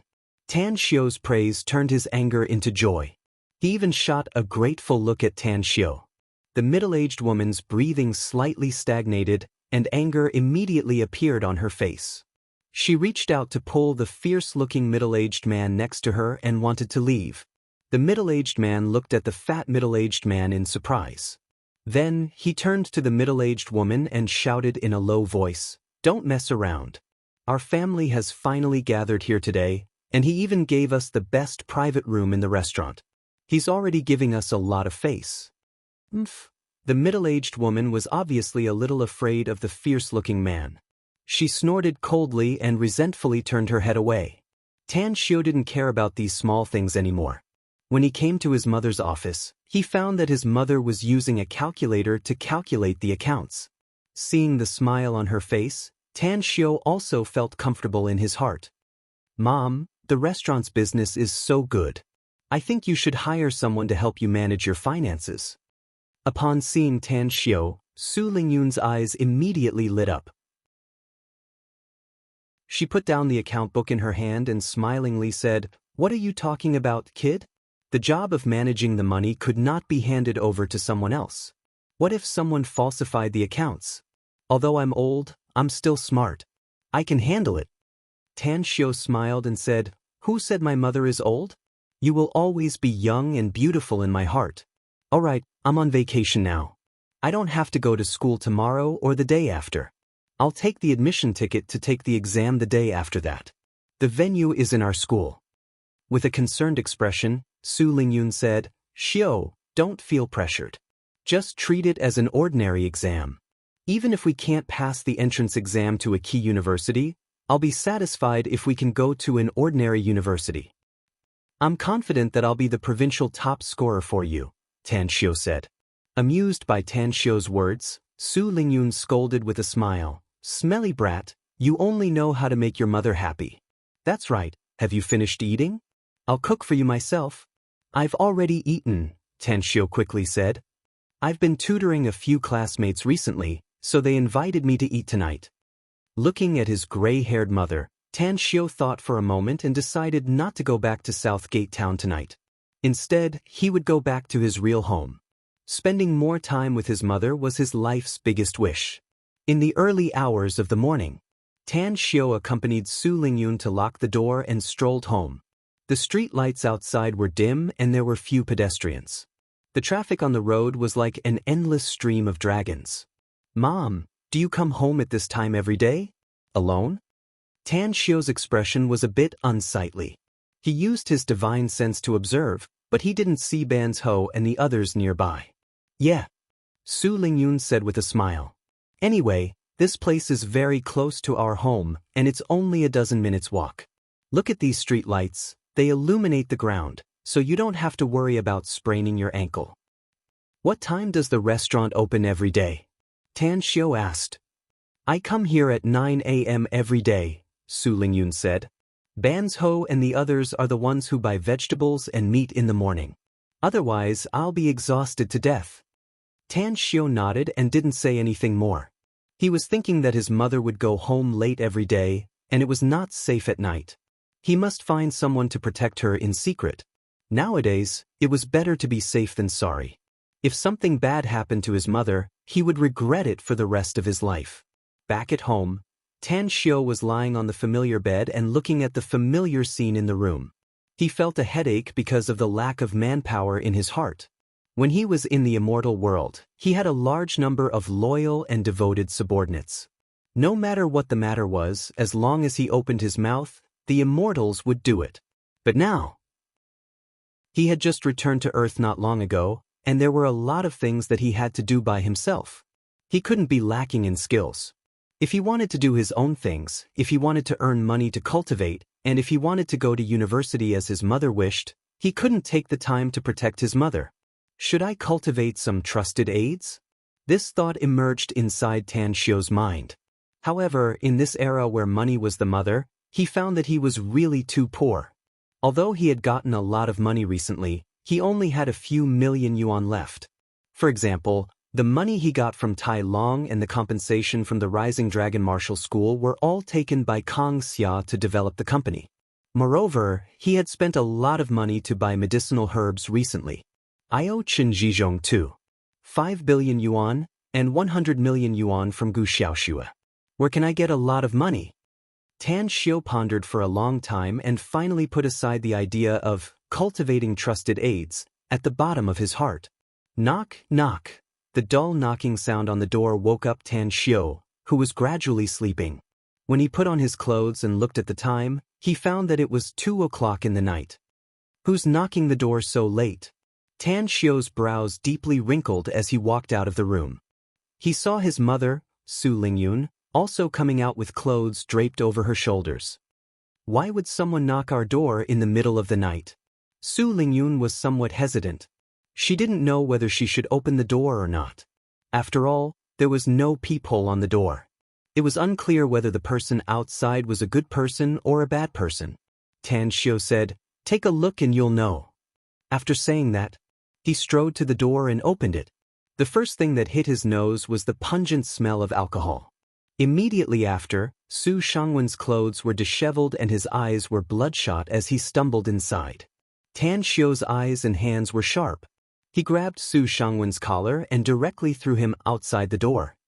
He watched him heavily fall to the ground with an indifferent expression. "What are you doing here?" Su Shangwen struggled to crawl up from the ground. He shook his head and saw Tan Xiu standing in front of him. He immediately cursed and pounced at him. "You damn little bastard. It's all because of you. If it weren't for you, would this father be so miserable now? Compensate me.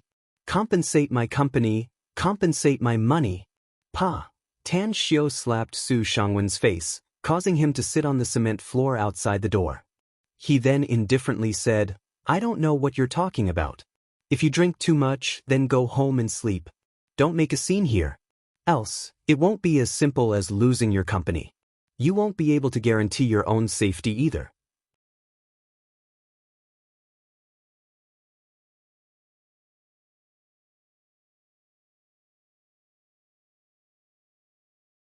Su Shangwen covered his face and scolded while spewing out the disgusting smell of alcohol. "You little bastard, you've grown wings, haven't you? You dare to hit this father? Would your family be so good now if it weren't for this father? Your mother and son would have gone begging and died in some corner of the alley." Tan Xiu took a deep breath and turned to look at Su Shangwen, whose face had turned pale. He then said in a deep voice, "Mom, if you trust me, let me solve this matter. Go rest." Su Lingyun hesitated and whispered, "Xiu, I ordered someone to do it." "Don't worry," said Tan Xiu. "You can rest assured that there will be no problem with his personal safety." Su Lingyun stared blankly at Tan Xiu. Suddenly, she found that her son had really grown up and no longer needed her to protect him. Furthermore, she also found that her son seemed to have matured a lot in the past 2 months and became a bit mysterious. Alright. Su Lingyun was already disappointed with this big brother of hers, so she shook her head and turned to return to her room. Tan Xiu walked out of the room and closed the door from the outside. Then, he reached out to pick up Su Shangwen and strode downstairs. Arriving at the roadside, he fiercely slapped Su Shangwen's face once again, directly knocking him out. He then stretched out his hand to hail a taxi, tossed the taxi driver 200 renminbi and told him Su Shangwen's home address. As the taxi went far away, Tan Xiu retracted his gaze and dialed Chen Zhizhong's number. Although it was already 2 a.m. in the middle of the night, he had no choice but to disturb Chen Zhizhong. In order to prevent his mother from being harassed, he must solve Su Shangwen's matter as soon as possible. He was very glad that he came back to stay tonight. Otherwise, with Su Shangwen's character, his mother would definitely be insulted or even beaten. "Master, are you looking for me?" Chen Zhizhong's voice came from the phone. "Are you asleep?" asked Tan Xiu. "Not yet. I have something to deal with. Do you have any instructions for me?" "How's the progress on Su Shangwen's matter?" asked Tan Xiu. "I've already begun to close the net. Su Shangwen's Shangwen Real Estate Company has a lot of problems, and there are even a lot of shady accounts. At most, he will be arrested in 5 days. Even if he can't be sentenced to life imprisonment, I'm afraid he will have to spend more than 20 years in prison. Also, what else? asked Tan Xiu. Chapter 160. Chen Zhizhong said, his wife had a hit-and-run case 2.5 years ago. Although she escaped at that time, I sent people to investigate it. What's your plan? Send them to prison together. Tan Xiu said indifferently. It was not that he was indifferent, but he knew one thing: even a rabbit will bite when it's cornered. It was said that people who weren't from the same family wouldn't enter the same door. Chen Zhizhong and Zhang Miyun had the same moral conduct, or even worse, narrow-minded and mean. If Chen Zhizhong was sent to prison, it was unknown what crazy things she would do. As for their children, Tan Xiu had long made up his mind that if they turned over a new leaf, he would let them go. If they didn't repent, he would clean them up in the future. Familial love. For Tan Xiu, it was just a joke. In his heart, there was no familial love in this world except for his mother. A drop of water should be repaid with a fountain. He would be grateful to those who had treated his mother and son well, but he would eliminate all threats to those who dared to trouble his mother. Master, do you have any other orders? Chen Zhizhong's voice came out from the phone again. Tan Xiu calmly said, send someone to keep an eye on Su Shangwen and his wife. I don't want them to harass my mother before they go to prison. Also, if you have time, come to Southgate Town in the evening. The call ended. Tan Xiu put the phone in his pocket. The ruthless look in his eyes slowly disappeared, but he was still suppressing the anger in his heart. After returning to Earth, the person he hated the most was Su Shangwen. Now, he finally realized the saying, a close neighbor is better than a distant relative. Neighbors could at least smile and greet each other. But his relatives relied on their ice-cold bloodline to constantly create trouble for their families. In the boundless night, Tan Xiu didn't hurry to go home. He was questioning his heart. He found that after returning to Earth, he became restrained when encountering things. There were the fetters of kinship and the constraints of the law. If it was in the immortal world, he wouldn't hesitate to kill anyone who dared to offend him. But in this world, there would always be all kinds of scruples. He was not a cruel and merciless person, but he did not wish for trouble to appear one after another. In his opinion, cutting the weeds and eliminating the roots was the best choice. But those restraints always made it difficult for him to act freely. Still too weak. Tan Xiu sighed in his heart. From his point of view, the law was made for the weak. Only by becoming stronger, whether it was in terms of one's cultivation strength, one's accumulation of wealth, or a symbol of one's status. Half an hour later, Tan Xiu returned home and found that the lights in the living room were still on. His mother was sitting on the sofa in the living room with a coat draped over her shoulders. There were still traces of undried tears on her cheeks. Mom, go rest. Tan Xiu sighed and said softly. Su Lingyun looked up at Tan Xiu and nervously asked, Xiu, did you? Tan Xiu interrupted Su Lingyun and said with all seriousness, Mom, I stopped a taxi and told the driver to send him back. Also, I want you to erase this man from your mind in the future. Else, not only will you be in pain and sadness, I won't have a good end either. Don't forget how he used to treat us. But he's... Su Lingyun hesitated. Tan Xiu directly took out his trump card and said in a deep voice, Mom, if Su Shangwen's company doesn't close down and he continues to have money, he may have a better life in the future. But he hates us and doesn't want us to have a good life. Do you want to wait for him to become richer and more powerful in the future and force you to transfer the restaurant to him? Do you want me to drop out of school and go home? Or do you want to find a group of local ruffians to smash our restaurant and make us hospitalized? Su Lingyun's pupils shrunk as the scenes of the past flashed in her mind. She was a kind-hearted person, but she was also ruthless when forced. She heavily nodded and said, You're right, Xiu. He won't let us have a good life, so we won't let him have a good life either. Mom won't ask about this matter, but you can't do anything against the law. Don't worry, Mom. Tan Xiu nodded. He then helped her up from the sofa and sent her to the bedroom. The next morning, after waiting for his mother to leave, Tan Xiu quickly went out of the house and rushed to Southgate Town. It was because he had to tutor Yuan Chuling, Qing Yannan, and the people from Jingmen Island's everlasting feast hall had arrived and were waiting for him in Southgate Town. He had bought the Tianshan Snow Lotus yesterday, But after thinking about it, he decided not to refine it himself. After all, his current cultivation was limited, and it would consume too much mental and physical energy to refine a top-grade medicinal pill. Although Ji Qimei was injured, she knew how to refine medicinal pills. Once she refined it, it would be good for her injury. After the college entrance test, the most important thing is to find precious ores.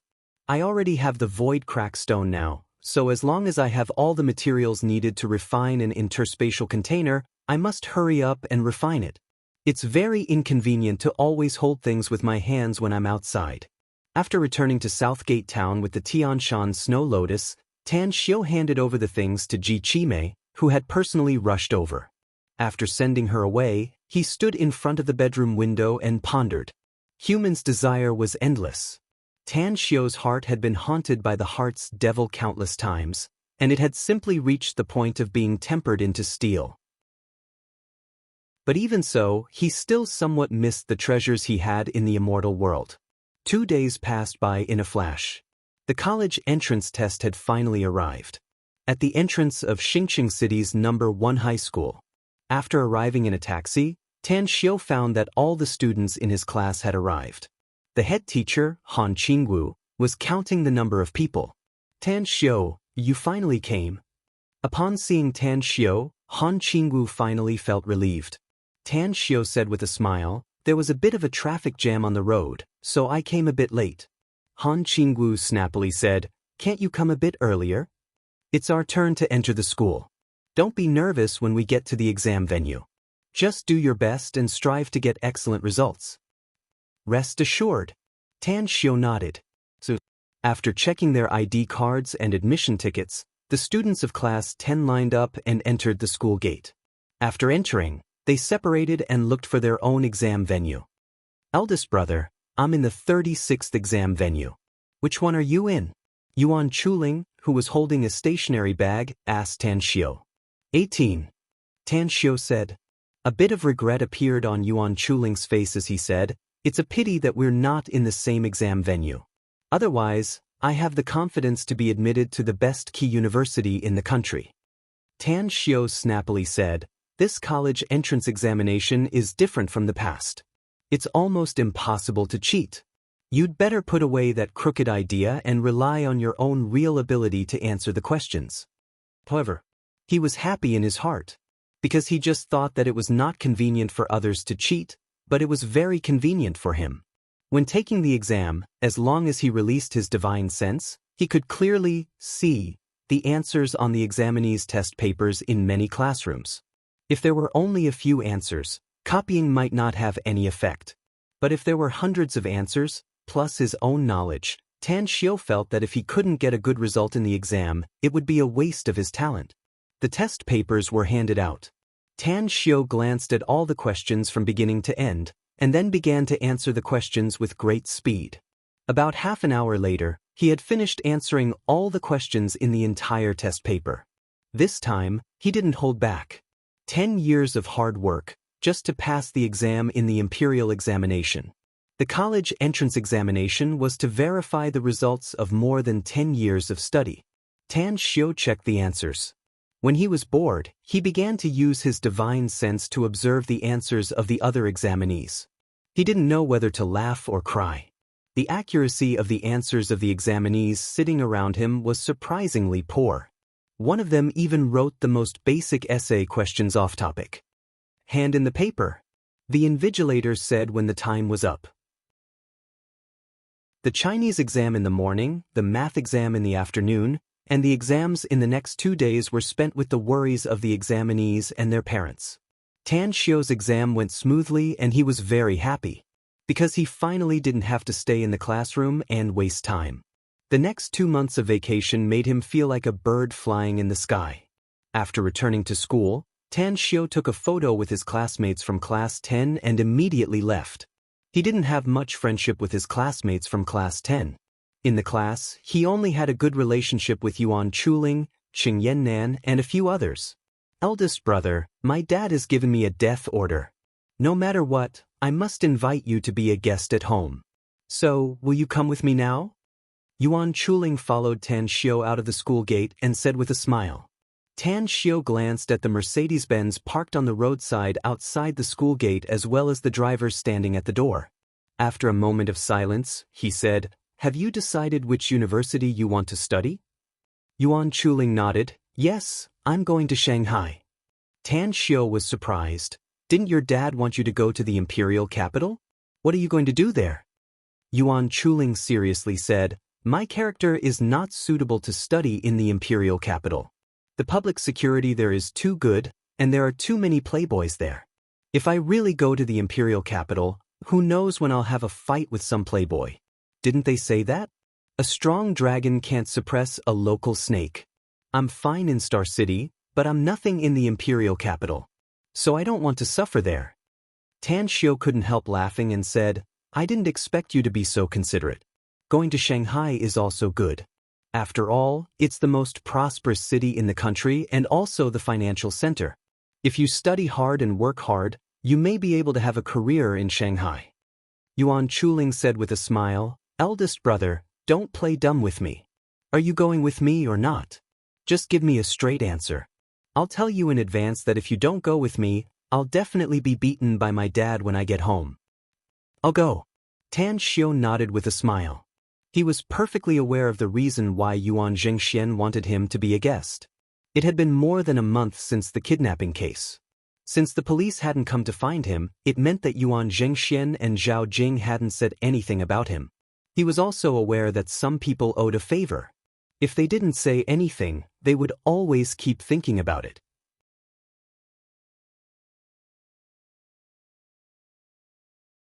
The middle-aged man said, "However, that group of special soldiers who had just retired not long ago seemed to reject us and proposed to compete with the people we sent. As a result, our people couldn't even withstand a single blow. I found a chance to probe them. They seemed to respect a special forces captain called Wolfhead. A few of them have already expressed that if we can invite Wolfhead, they will agree to work here." "Wolfhead?"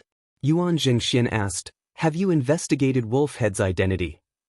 The middle-aged man shook his head and said, "I can't find anything. He simply doesn't seem to belong to this world. All the files are blank. Even when I asked the military to help investigate, there was no result." Yuan Zhengxian said, "I'm looking for the senior military leaders to find out the identity of this Wolfhead. Leave the name list and go back first." "All right." The middle-aged man took out a piece of paper full of names from his briefcase. After putting it on the table, he turned around and walked out of the room. At this moment, Zhao Jing's figure appeared at the door. With a bit of excitement on her face, she said, "Hubby, little Ling sent me a message. She said that the car has entered the villa complex. Let's go to the door to greet him." Yuan Zhengxian stared blankly for a moment before he immediately got up. He was full of curiosity about his son's classmate called Tan Xiao. If Tan Xiao had only saved his wife, he wouldn't have deigned to greet him at the door. However, he had recently been very close with the big boss of the Long Group, Long Hanwen, and the big boss of the Endless Virtue Pharmaceutical, Chen Zhizhong. He learned a lot about Tan Xiao from them. Even in his dreams, he had never thought that Tan Xiao turned out to be Chen Zhizhong's master. Up until now, he had yet to clearly investigate what Chen Zhizhong wanted to learn from Tang Xiao for worshipping him as his master. Deep and unfathomable. Unfathomable and mysterious. This was Yuan Jingxuan's true evaluation of Tan Xiao in his heart. Outside the courtyard, when the Mercedes-Benz car stopped in the parking space and the door opened, Zhao Jing's eyes lit up. There was excitement, gratitude, and a trace of fear in her eyes. Until now, she couldn't forget the scene of Tan Xiao killing the kidnapper who wanted to offend her. It's really him. Even though Zhao Jing had seen Tan Xiao's photos countless times, but after seeing Tan Xiao's appearance with her own eyes, she was finally 100% sure that this was her savior. Tan Xiao's expression was very calm. After seeing Yuan Zhengxian and Zhao Jing, he let Yuan Chuling pull his arm and came in front of them. "I've invited Tan Xiao. The task has been successfully completed," Yuan Chuling said with a smile. Zhao Jing's eyes had never left Tan Xiao since he got off the car. After hearing her son's words, she gratefully bowed and said, "Tan Xiao, thank you." Tan Xiao said with a faint smile, "You're welcome. I should also thank you." "Thank me?" Zhao Jing stared blankly for a moment. Her eyes revealed a puzzled expression. Yuan Jingxian was a smart man. He instantly understood the meaning of Tan Xiao's words. He pulled Zhao Jing and then said with a smile, "Tan Xiao, it's a big case after all. Since you didn't stay there, it means that you don't want others to know that you did it. Even if we want to repay our savior, we can't announce it to the public. This is what we should do." Tan Xiao nodded slightly and said, "That matter has been closed. Let's forget about it in the future. Thank you for your kind invitation. I'll have to bother you today." Zhao Jing was also a smart woman, but she was too excited. She didn't understand the meaning of Tan Xiao's words. But after hearing her husband, Yuan Jingshuan's words, she suddenly understood. She said with a smile, "Tan Xiao, it's our honor to have you as a guest in our house. How can we bother you? Hurry up, I've personally cooked a table of dishes. Let's eat and talk at the same time." Yuan Jingxian also said with a smile, "Tan Xiao, let's go inside and talk." "All right." Tan Xiao complied and followed the family of 3 into the villa. Afterward, he chatted with Yuan Chuling's parents for a while and then went to the dining room. Yuan Zhengxian personally opened a bottle of wine and said with a smile, "Tan Xiao, I don't usually drink, but I like to collect fine wines. I've been collecting this wine for more than 20 years. It's the 100 Flowers wine with excellent taste. Have a taste." Tan Xiao recalled that only the Everlasting Feast Hall's VIPs could enjoy such fine wines. Then he lightly smiled and said, "It turns out that Uncle Yuan likes to collect fine wines. I'll give you 2 bottles some other day. As far as I know, Chen Zhizhong has collected a lot of fine wines. If you can bring me 2 bottles, that's really—" Yuan Zhengxian said with a smile. His words came to an abrupt halt and his expression slightly stagnated.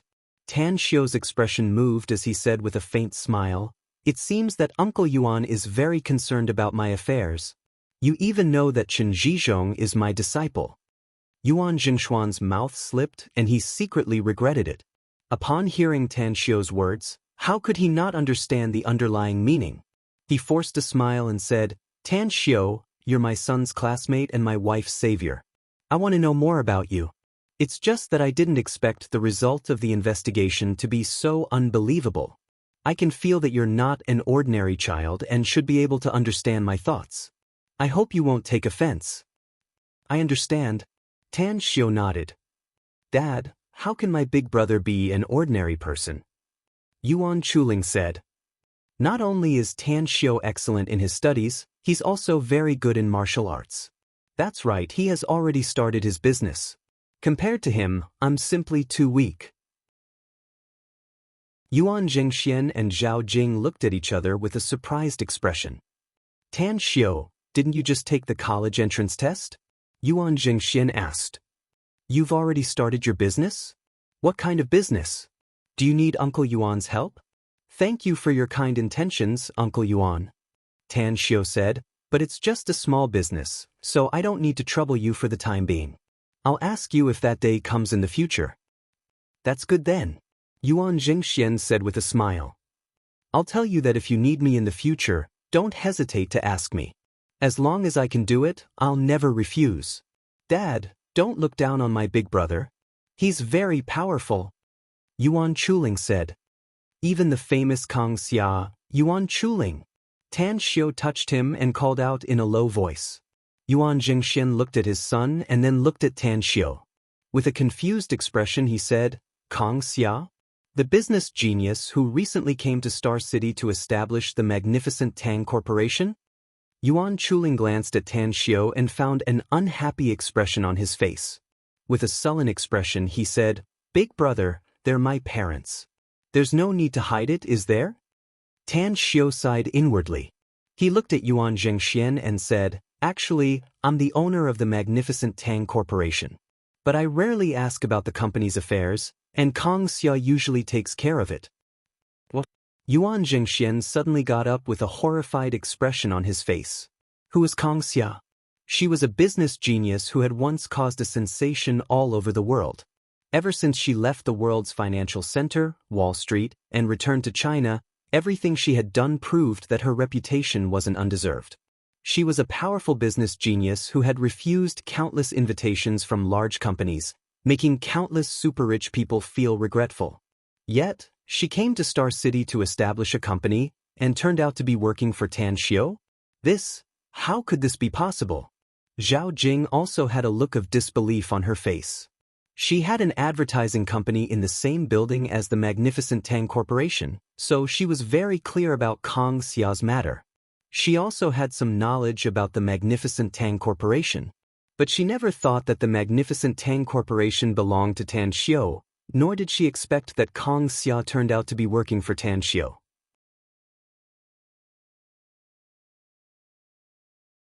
Chapter 162. It was a sumptuous lunch. The dishes looked, smelled, and tasted good. The wine that had been collected for more than 20 years was also intoxicating. Tang Xiu and Yuan Chuling ate and drank to their heart's content, whereas Yuan Zhengxian and Zhao Jing were somewhat dull and uninterested. Even after lunch was over, the husband and wife still hadn't completely extricated themselves from the shock. "Uncle Yuan, let's talk alone?" Tan Xiu looked at Yuan Zhengxian and said. Yuan Zhengxian was silent for a moment. He then nodded and said seriously, "Come to my study room.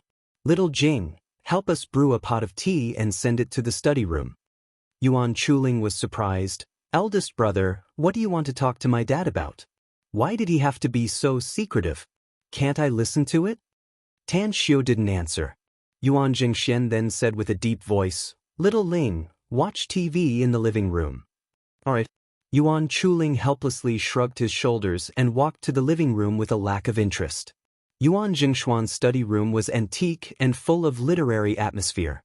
There were many precious paintings and calligraphy hanging on the wall. Aside from the laptop on the desk, there were also the four treasures of the study: a writing brush, ink, paper, and an inkstone. The surrounding bookshelves were also filled with various books. Yuan Zhengxian called Tan Xiu to the tea table. After the two of them sat on the sofa, Yuan Zhengxian asked, "Tan Xiu, what topic do you want to talk to me alone?" "Two topics," said Tan Xiu. "First, I want to ask if Uncle Yuan has any difficulties that are difficult to talk about. Why did you and your husband fake divorce?" Yuan Jingshuan's complexion slightly changed as he said with a deep voice, "Little Ling even told you about this matter?" Tan Xiu said, "He was in a lot of pain before. He gave up on himself and hated you. It was me who often enlightened him. Later on, he found out that it was a fake divorce, but you didn't want to tell him about your difficulties. Of course, you don't have to tell me. The second topic I want to talk to you about is to tell you that if you encounter any trouble you can't solve in the future, you can tell me. I'll help you once." Yuan Zhengxian fell silent. If he didn't know that Tan Xiu was Chen Zhizhong's master, and if he didn't know that Tan Xiu was the magnificent Tang Corporation's big boss, he might have scoffed at this promise. But at this moment, he could not do it. Yuan Zhengxian was silent for a few minutes. After Zhao Jing brought the fragrant tea and left the study room, Yuan Zhengxian slowly raised his head to look at Tan Xiu and cautiously asked, "How can I believe you?" "You don't have to choose to believe me," said Tan Xiu indifferently. "You don't have to look for me later if you think you can hold on. I'm afraid of trouble. If you weren't Yuan Chuling's father, even if you were a rich boss, I wouldn't even look at you." Yuan Zhengxian slightly furrowed his brows and slowly said, "I'm in trouble now, but I can still withstand it. What I do, what I run, is confidential. Not just for me but for our entire country. So I can't tell you." Tan Xiu smiled and said, "I understand." Yuan Jingshuan's expression moved as he asked, "I heard that you're very good at martial arts?" "A little bit," said Tan Xiu. Yuan Zhengxian forced a smile and said, "There aren't many young men like you, and a low-key young man like you is even rarer. I don't feel that you're a young man when we talk together. On the contrary, it's like I'm talking to someone of the same age and status." "You should be glad that you're Yuan Chuling's father," said Tan Xiu. "If we didn't meet today, maybe you'd have to look up to me if we met 8 or 10 years later." Yuan Zhengxian couldn't help laughing and said, "Kid, you're talking big."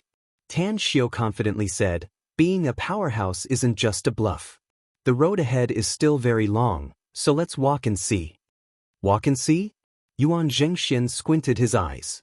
Suddenly, a thought flashed in his mind as he probed, Tan Xiu, you can kill 5 or 6 A-rank wanted criminals, which proves that you're very strong. If I ask you for a favor now, can you do it? What kind of favor? Asked Tan Xiu calmly. I have a laboratory under my company, so I need to divide the core data of the laboratory into 2 parts and send it to another newly established secret laboratory, said Yuan Zhengxian. This data is very important, very important. It's related to the success or failure of my business, as well as whether state secrets will be divulged or not. If I ask you to escort it, can you guarantee that nothing will happen? Tan Xiu was silent for a moment before he slowly said, if it's a state secret, why not let the police or the military escort it? I told you that this is top secret information. I don't want other people or forces to get it, including the police and the military, said Yuan Zhengxian. Else, I won't be able to run my business. Tan Xiu nodded and said, the first batch is free of charge. The second batch will cost you 10 million yuan. If you agree, I'll be responsible for escorting these things. If there are any problems along the way, I'll reimburse you 100 times the price. 100 times? 1 billion? Yuan Zhengxian stared blankly for a moment before he slapped his thigh and said, no problem. It's decided then. Give me 3 days. 3 days later, I'll send out the first batch of information.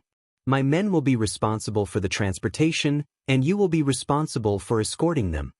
Tan Xiu asked, may I ask, who is the person who wants that information? Yuan Zhengxian solemnly said, I can only tell you that and it's not just one force. Tan Xiu nodded and said, I'll bring some people with me 3 days later. You don't have to worry about these people. They are absolutely reliable. Yuan Zhengxian asked in surprise, who are you? Tan Xiu said, you don't need to know who they are. Just remember that we will be responsible for the safety of the confidential information. Suddenly, his expression changed as he thought of something and said, Uncle Yuan, your business should be related to the military, so you must have some connections in the military. I want to ask you about something. Speak. Yuan Zhengxian nodded. Tan Xiu said, I bought an isolated island overseas and am preparing to set up a security force. Therefore, I want to know that the military is full of talents. Can you help me ask for a list of retired soldiers? I don't have much hope for retired Special Forces soldiers. Those ordinary retired soldiers of the field army will do. As for the number of people, I don't need too many. 30 people are enough. Yuan Zhengxian didn't expect that Tan Xiu would ask for this kind of thing. He subconsciously turned his head and looked at his desk. He smiled bitterly inside. A piece of cake. 2 people wouldn't be able to eat it. However, if it were ordinary retired soldiers of the field army, it wouldn't be a big problem. However, Tan Xiu was his wife's savior, after all. If he hid the good things from him, it would be somewhat inexcusable. Otherwise, should I tell him the list? With his ability, it would be very difficult to recruit those unruly retired Special Forces soldiers. If he couldn't do it, then I'll try to recruit them. At that time, not only will I have a clear conscience, but I'll also be able to face him. As Yuan Zhengxian thought up to there, he immediately got up and walked to the desk. He took the list and handed it to Tan Xiu, saying, my men have spent a lot of effort to get this list. They are all Special Forces soldiers who have just retired this year. I was going to recruit them myself.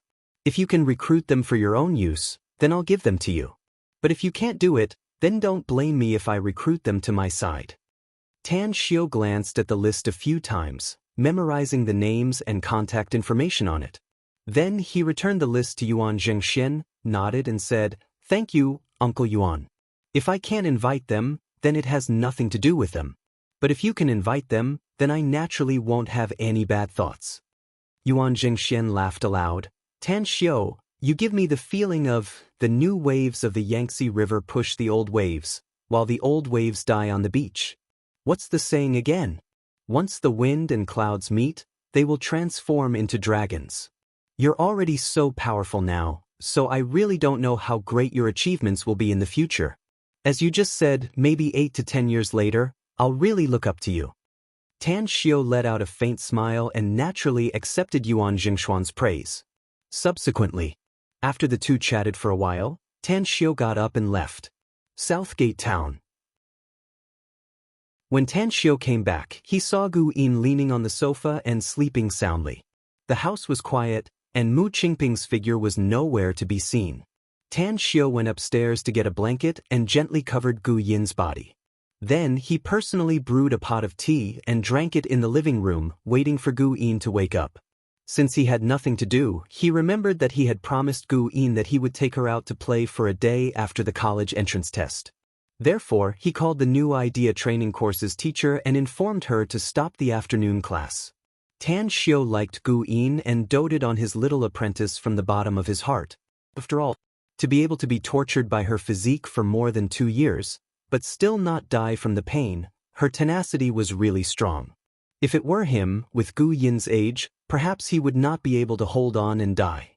Moreover, she was very sensible and very filial. Tan Xiu used to love Gu Yener very much because Gu Yener's life experience was also very pitiful and she also suffered a lot. Just like a lonely grass in the wild, weathered by the wind and rain, but still living strong. Gu Yin and Gu Yener were very similar. But now, Gu Yener suffered all kinds of hardships for him. She even risked the danger of her soul flying away to come to Earth through time and space, which made his heart full of emotion. So, he was also very good to Gu Yin. He believed that in the future, Gu Yin would not let him down. Half an hour later, Mu Qingping came back from outside and saw Tan Xiu in the living room.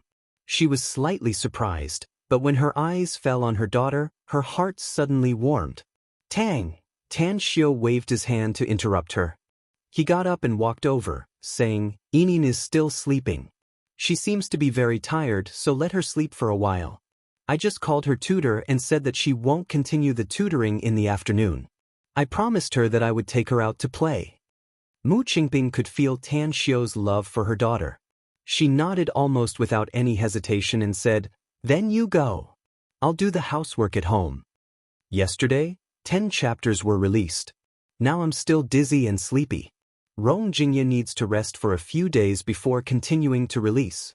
Today, I will release 4 chapters first. I sincerely ask brothers and sisters to support me with your monthly votes. The more the monthly votes, the more intense the updates will be _. You're tuning in to the Passion Pages YouTube channel. We're so grateful for your support and don't forget to subscribe to join us on this incredible journey through captivating stories. Your generosity through donations truly makes a world of difference, as it's the primary source of revenue that allows me to expand and enhance this channel for you. Thank you from the bottom of my heart for being a part of this adventure.